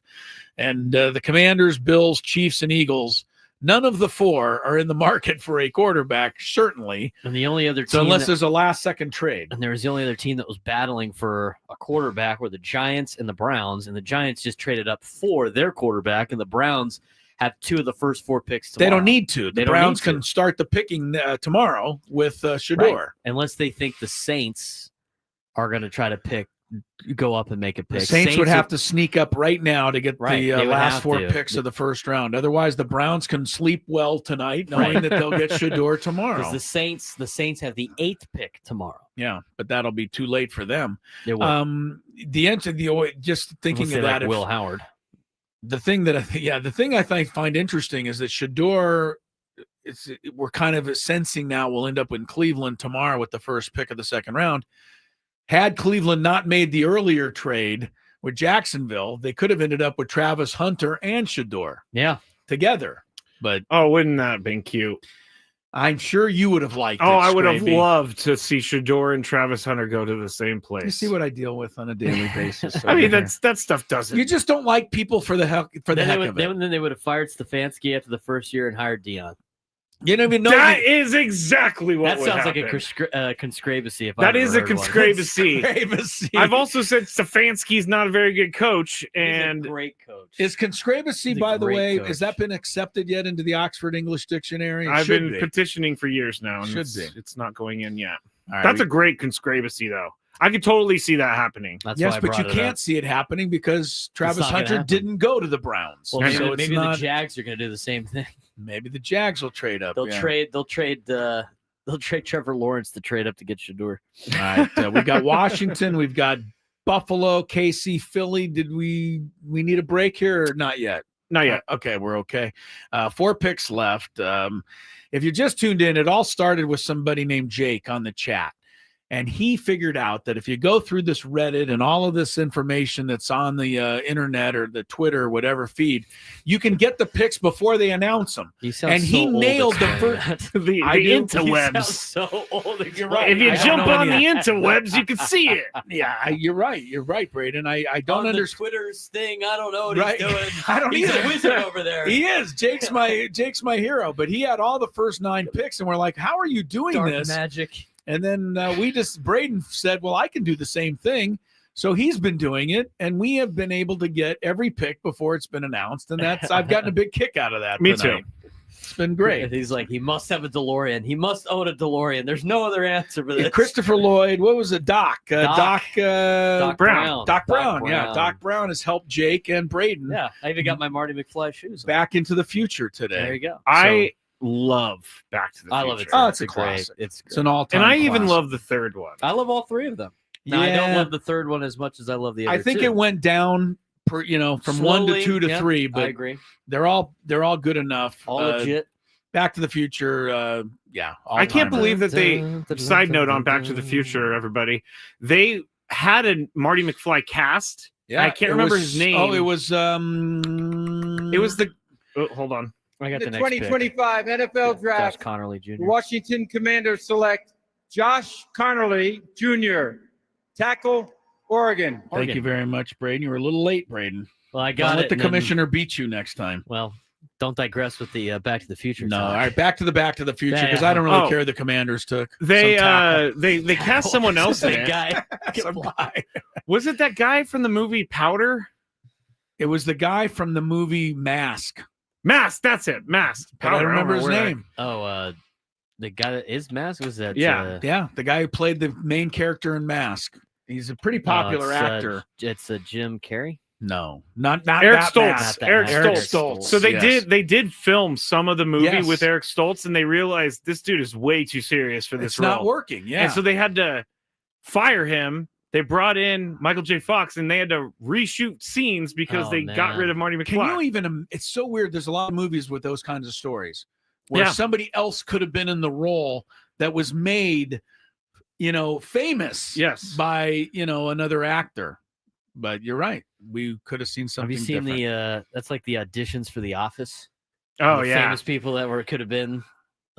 Michael Scott. Michael Scott. I can't remember who tried out, but there's only one person So that could have played different. Michael Scott. Oh, and you he know who did. it was? It was who's the actor at Better Call? Who's Better Call? Who's Oh, Bob Odenkirk. Yeah, Bob Odenkirk. Yeah, I love Bob.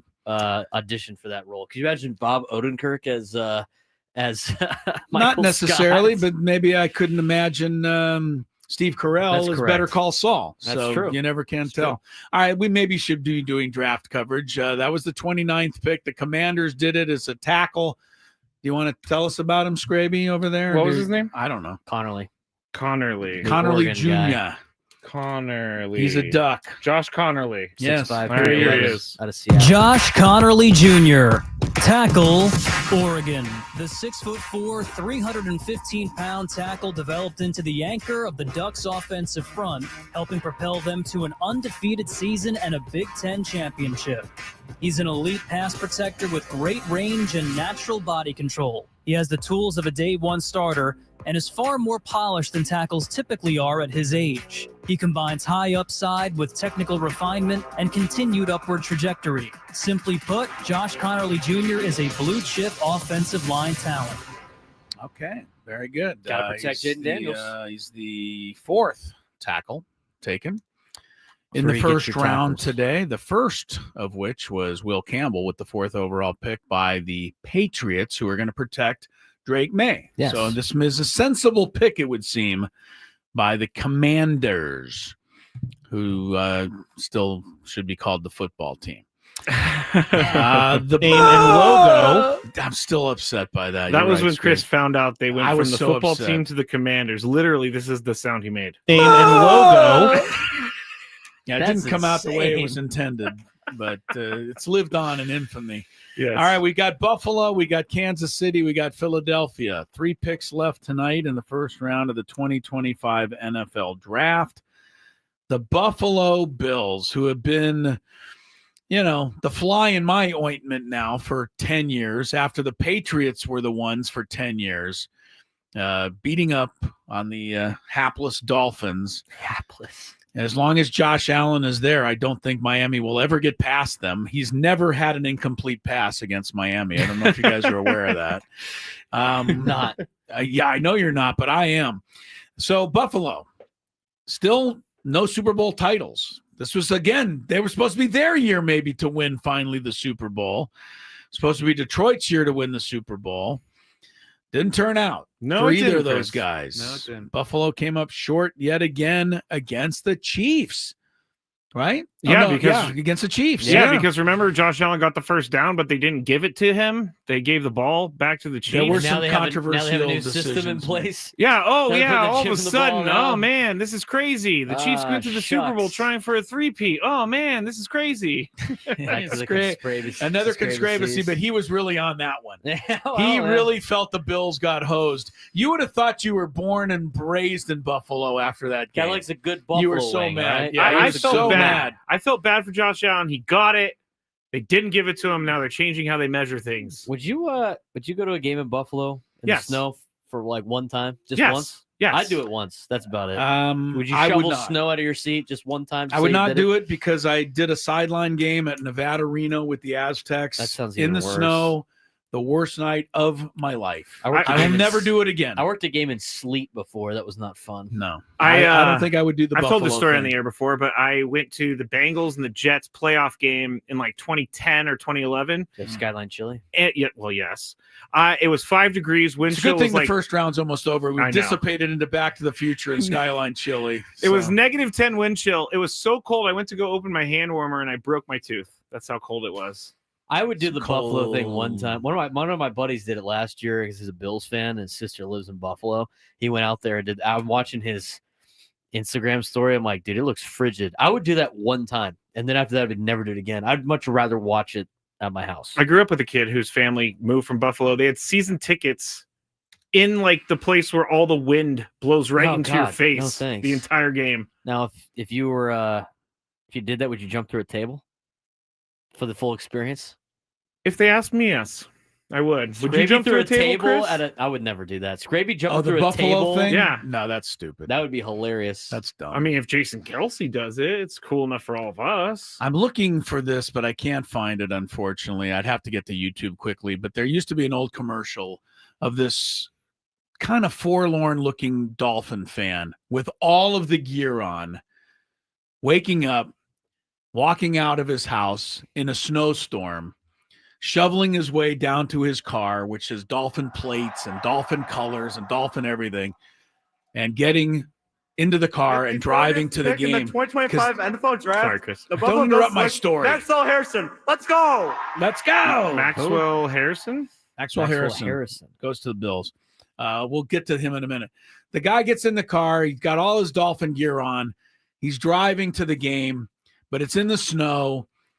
Everyone in the neighborhood is throwing snowballs at him because it is now apparent to all of us that he lives in Buffalo. And he's a Miami fan, and he's trying to drive to the game. I was trying to find it here on YouTube. Poor guy. But it's kind of a funny commercial. I always enjoyed it. You want to hear about Maxwell Hairston? I do. All right. Sure. Maxwell Hairston, Oh, the corner. cornerback, Kentucky. Limited to only 7 games last season due to a shoulder injury, Maxwell Hairston still made his presence felt, being named second team All-SEC. He can be a game-changing defender as he tied the Kentucky school record with 3 career pick sixes. He has great footwork, can change direction quickly, and has a keen ability in route recognition. At 183 pounds, scouts believe he'll need to put on some weight, but his natural nose for the football makes him an asset for any defense. Oh, he could just go and get a bunch of buffalo wings if he needs to gain some weight. 4.28 40-yard dash to the combine. Yeah. Fastest guy in the draft. Well, he's going to get matched up against Jalen Waddle, and he'll completely shut him down because that has been so much negativity over here. The Dolphins. Been living with it for the last decade or so. He's the fastest cornerback in the draft. Well, and Jalen Waddle's the fastest receiver, so it sounds like a good matchup potentially down the road. All right, we'll take a break. More NFL draft coverage. There's 2 picks left in the first round, and then when it's over, we'll have some time for the Braden Surprenant analyzing segment. Don't go anywhere. Great.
We are back and happy to be back.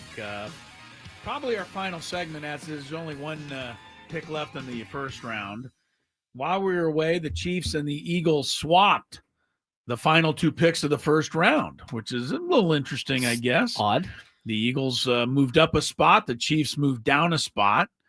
And the Eagles drafted whom, Braden? They drafted Jihad Campbell. The first linebacker taken all day. First linebacker out of Alabama. Out of Alabama. So he goes to the Philadelphia Eagles, Super Bowl champs. And that league, I guess the Chiefs felt like, well, we didn't win the Super Bowl, but we have to draft last in the first round because that's our, why would the that's Eagles, our tradition. What are the Eagles trading up? I don't get spot that. For? It's kind of, well, why would the Chiefs let them? Because they get an extra pick. They got 2 picks for 1. Oh, they did. They got the 160-something pick. Okay, well, maybe it'll work out. But yeah, they got the 32nd pick and the 164th pick in this year's draft. Gotcha. All right, so the Chiefs pick up a little something by being willing to trade their spot. Skraby, tell the funny tweet you just told about Shedeur Sanders. Again, I don't like dancing on the grave Apparently of people. you both do because you've brought it up every time. Oh, I'm enjoying it. We're having a great time. I'm telling you, this is going to be humble pie is going to be good for this guy. I think so. Oh, man, I just lost it. Well, Shedeur tweeted, I'm built for whatever today may bring. And some guy quote tweeted and said, "What about tomorrow?"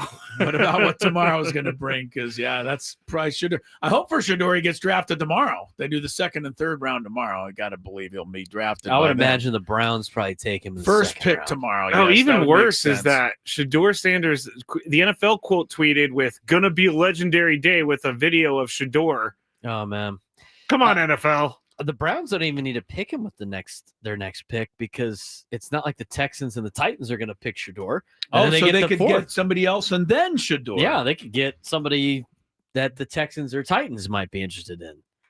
Who else is out there that needs a quarterback really bad? The Steelers or the Saints? Steelers, Saints, Vikings, and Raiders, Browns. Raiders got their guy, Gino. No, Gino. Well, they're not. What are they going to do? Sign him and then get Shador and put him in the lineup? Shador is a quarterback in waiting. Steelers don't have a second round pick. Ooh. All right. Well, that takes care of that. Well, Steelers. Their next pick is pick 83. So take that for what it's worth. It was worth a lot to me, Braden. It's worth a lot to me. You're doing a tremendous job over there.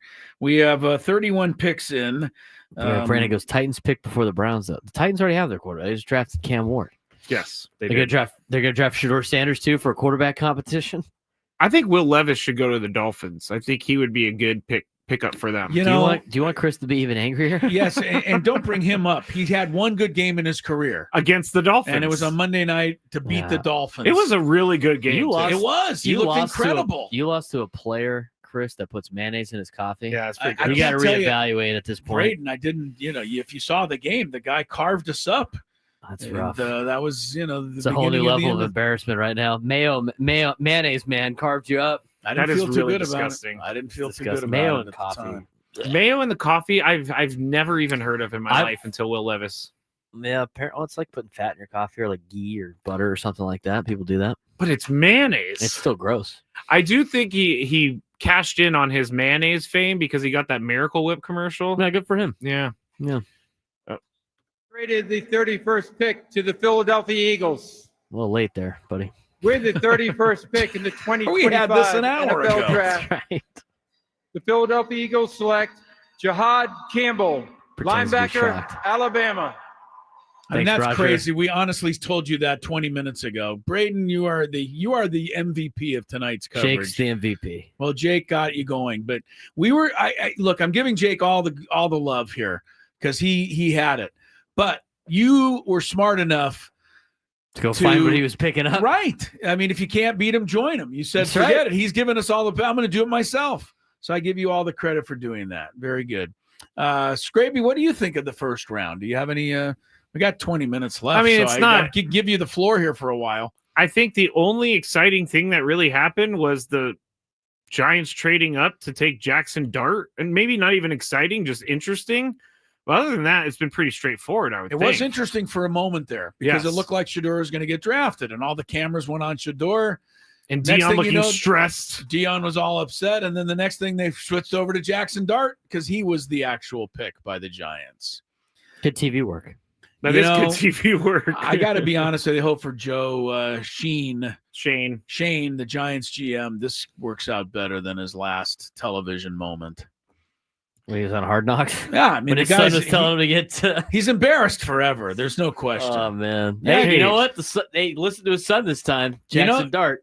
Coach, I'm sorry. Joe said the Giants owner, I hope Barkley doesn't sign with Philadelphia and come back to stick it to us. Oh, don't worry about it, sir. Yeah, don't worry about it, sir. Here's like that would never happen. Literally, worst case scenario happened. Just like just give us a chance before you sign with someone else. Just give us a chance. Oh yeah, okay. Yeah, he also did say that. I'm kind of running out of questions. We are running out of stuff. We got 20 minutes worth of draft stuff. Do you want me to repeat the draft?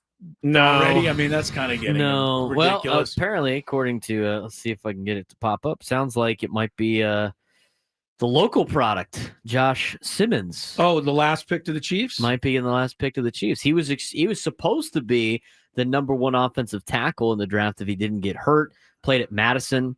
Transferred to Helix. Never played a game at Helix because of COVID.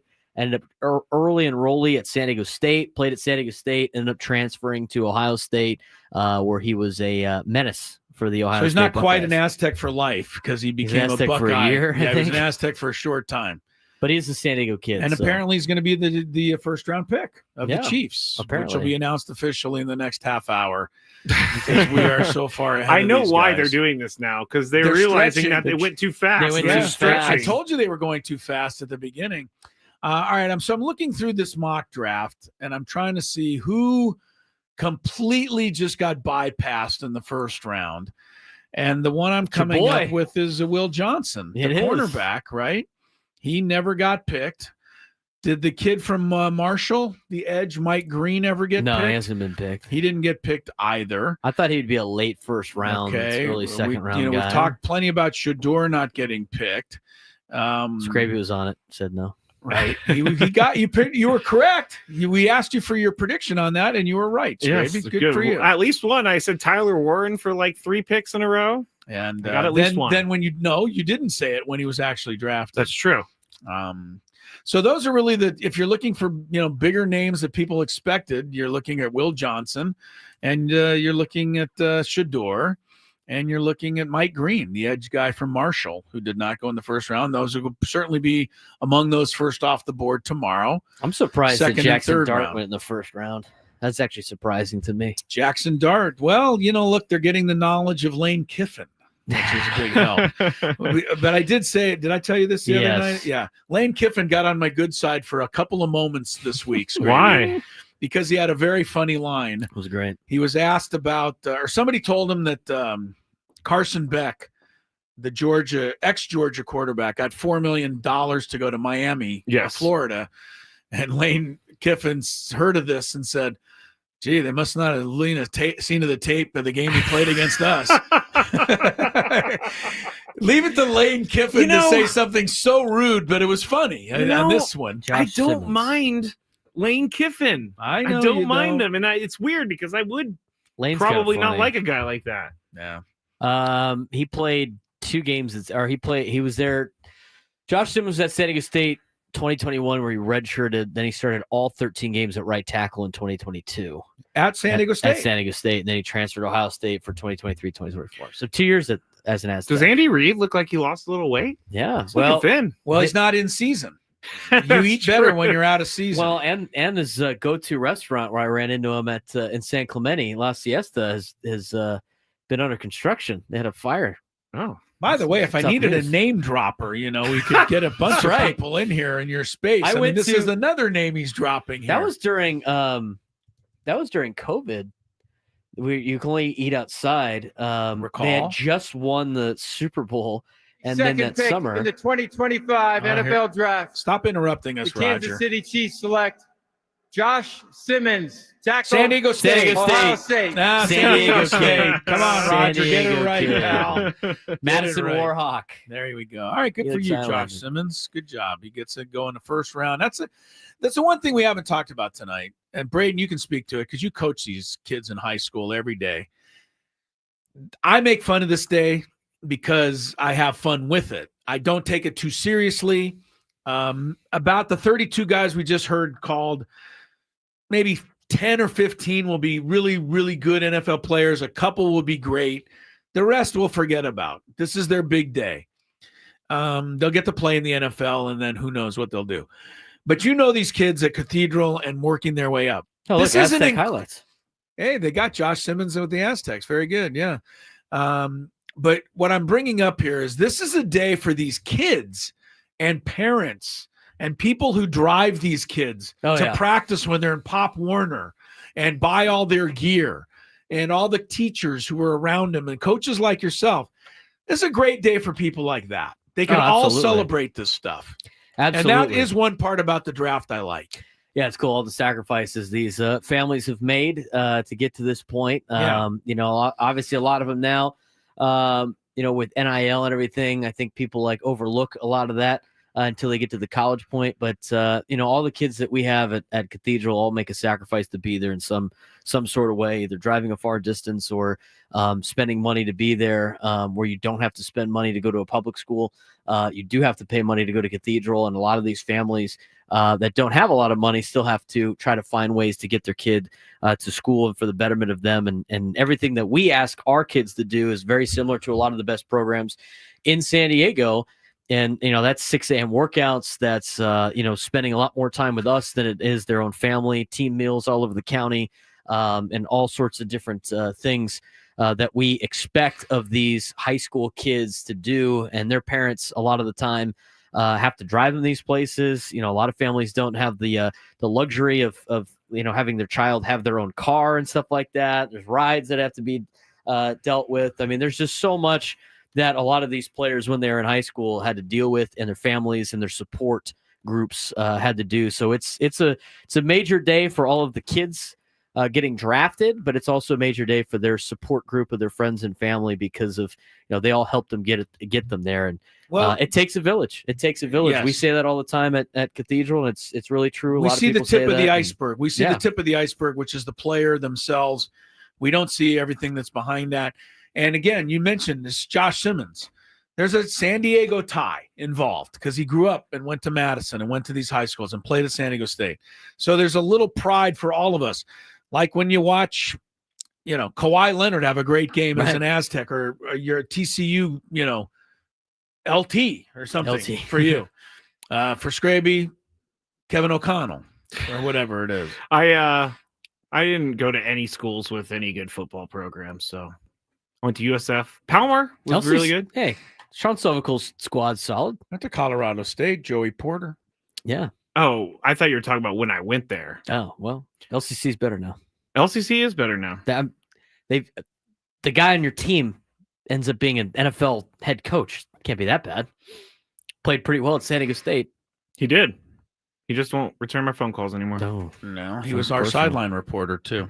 Oh, that's right. Yeah. Down the Aztec broadcast, which I always give him a hard time about. I love it how everybody in town always has their claim to fame with Kevin O'Connell. Yes. Yeah, he wants nothing to do with any of us. He's like finally gotten away from all of us. All right, so the NFL draft round 1 is in the books.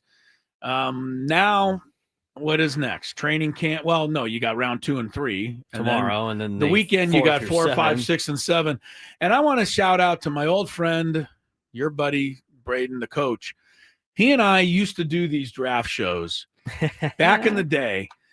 All right, on the the famous big sports deal. It's not here anymore. You could say it. All right, but you know what I mean. But we used to do the first round and the second round and the third round on Saturday. That was all on the same day, right? And then we would come back on Sunday and do the 4th, 5th, 6th, and 7th. And I want to mention, you guys think we're struggling for material here at the end of the first round. Try to get to the 6th round when the Saints pick somebody from East Muskogee A&M. But I've got to hand it to you if you're out there. Coach always had a report on the guy. I'm sure he did. Whoever he was. Sure he did. Let me tell you something. I saw a little bit of film on this guy. I used to laugh. How ready Getting were tape you? back then is probably way harder than No, I know. You're literally being sent VHS. No, but they sent it directly to the coach's house, so he was ready with all right. that. No, we used to do the whole NFL coverage, the whole 7 thing. It was just if you got an NFL team, amazing. we'd probably be doing the exact same. You might be right. We'd That's a probably fair be doing. point. We'd probably be doing Right. some. We would have done shifts today. It would have been all NFL draft all day. No, long. you're making an excellent point. Yeah. How done were you by the end of the draft, though? I was done by the 3rd pick of the first I'm round. sure you What are you talking were. about? That's a long couple days. It's a long day. Yeah. We We didn't even have Spiros back then to help us in those days. Yes, Spiros, thank you so much for bringing us food tonight and feeding us. I ate way great. too much pita bread. I ate way too many tacos, and I'm going to be bringing some of it home as well. No, you're not. Thank you. You're bringing it home. No, You I guys might will eat both it all bring it home. before you can. Oh, well, that's fine. If you want to eat it. But I will take the leftovers home. That is what I do. So thank you very much, Spiros, for bringing in food today. Also, thank you to all the people on the chat.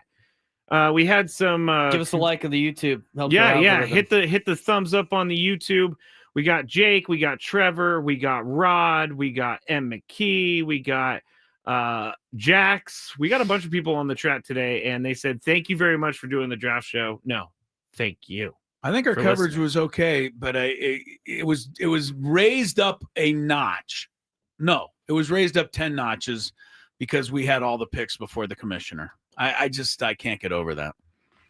I can't get over the it's great.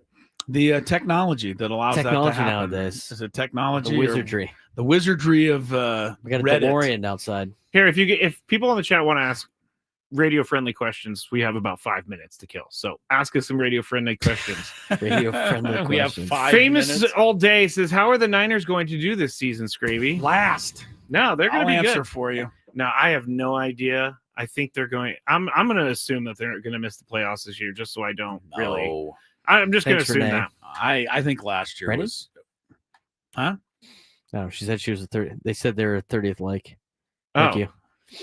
I think the 49ers season was a one-off last year. I think so too. They should be fine. They'll be fine. I mean, Trent Williams is old now, and he's been hurt. Christian McCaffrey, hurt. Here's the thing, Brandon Ayuk, hurt. The thing that upset me was that the 49ers fell so far last year that when the Dolphins beat them, I hardly got any joy out of it. That was a silver lining. I was expecting to really get a kick out of that, but by the time it happened, it hardly mattered anymore. Neither team was really in much contention by that point. So Yeah. It was a disappointing season for us. It worked out for me because the last time when they played in a part of the season where it was like still important, and they stomped on Jimmy G's leg, and that was when Brock Purdy was born.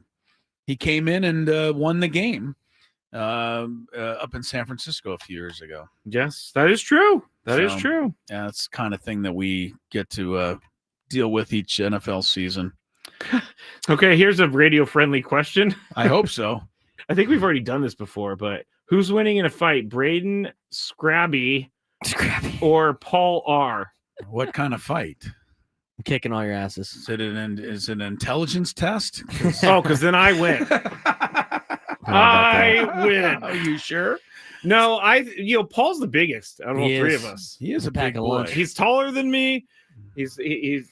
I would say I'm not a good fighter because I don't like to fight. But if you cross me, I will lose my mind. How do you like the Dolphins pick, Chris? Yes.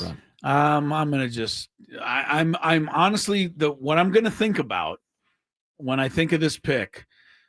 Kenneth Grant, for any Dolphin fan tuning in who cares, is the clip they showed of him chasing down the Penn State running back from behind. I'm figuring if he's 331 pounds and he can run that fast, he's got to have some athletic ability, and I hope it works. And if he's, I'm going to give him, if he gives me 90% of Christian Wilkins, then that would be a good pick for the Dolphins. What team do I follow? Although I still think they've got to get an offensive line. I mean, I don't know what they're doing. Actually, I have a really good quarterback's going to be broken in half again. It's not going to matter who's on the defensive He's line. learning how to fall. Braden, is college football still better than NFL football, or has NIL and transfer portal changed that for you? I'm way more into the college football than the NFL at this point. But You are? I'm still, yeah. So when I was the growing portal up here- hasn't bothered you? I think the portal's dumb, but at the same time, I think a lot of the rules are dumb. I think the NIL and how that's been handled is dumb.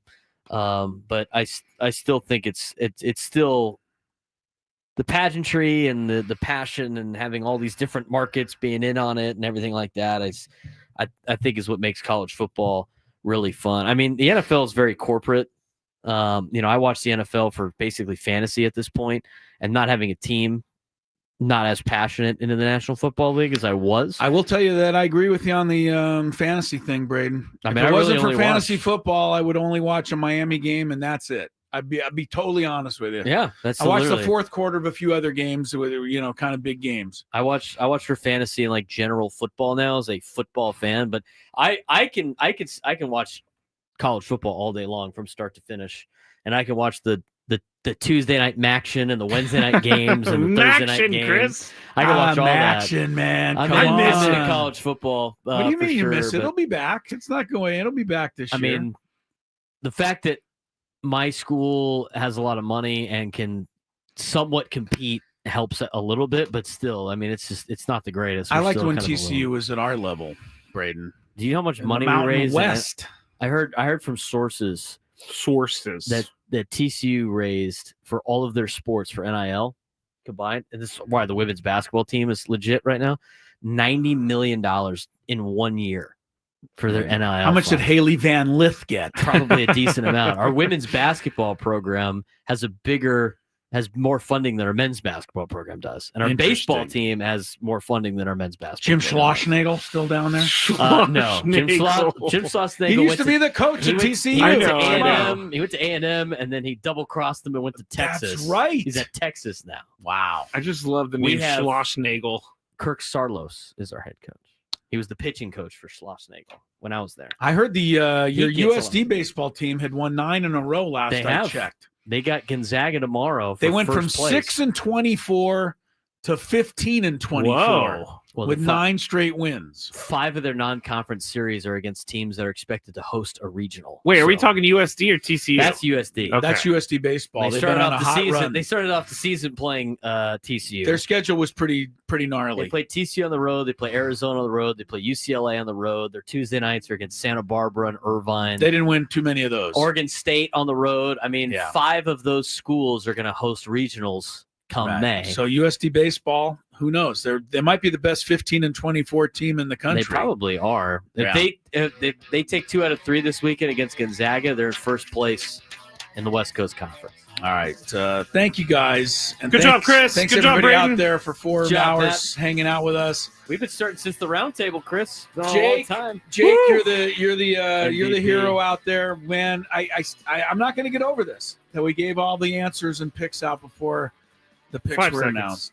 It was fun. All right, a See ya. big day tomorrow. We'll wrap it all up then. Thanks. Hey there.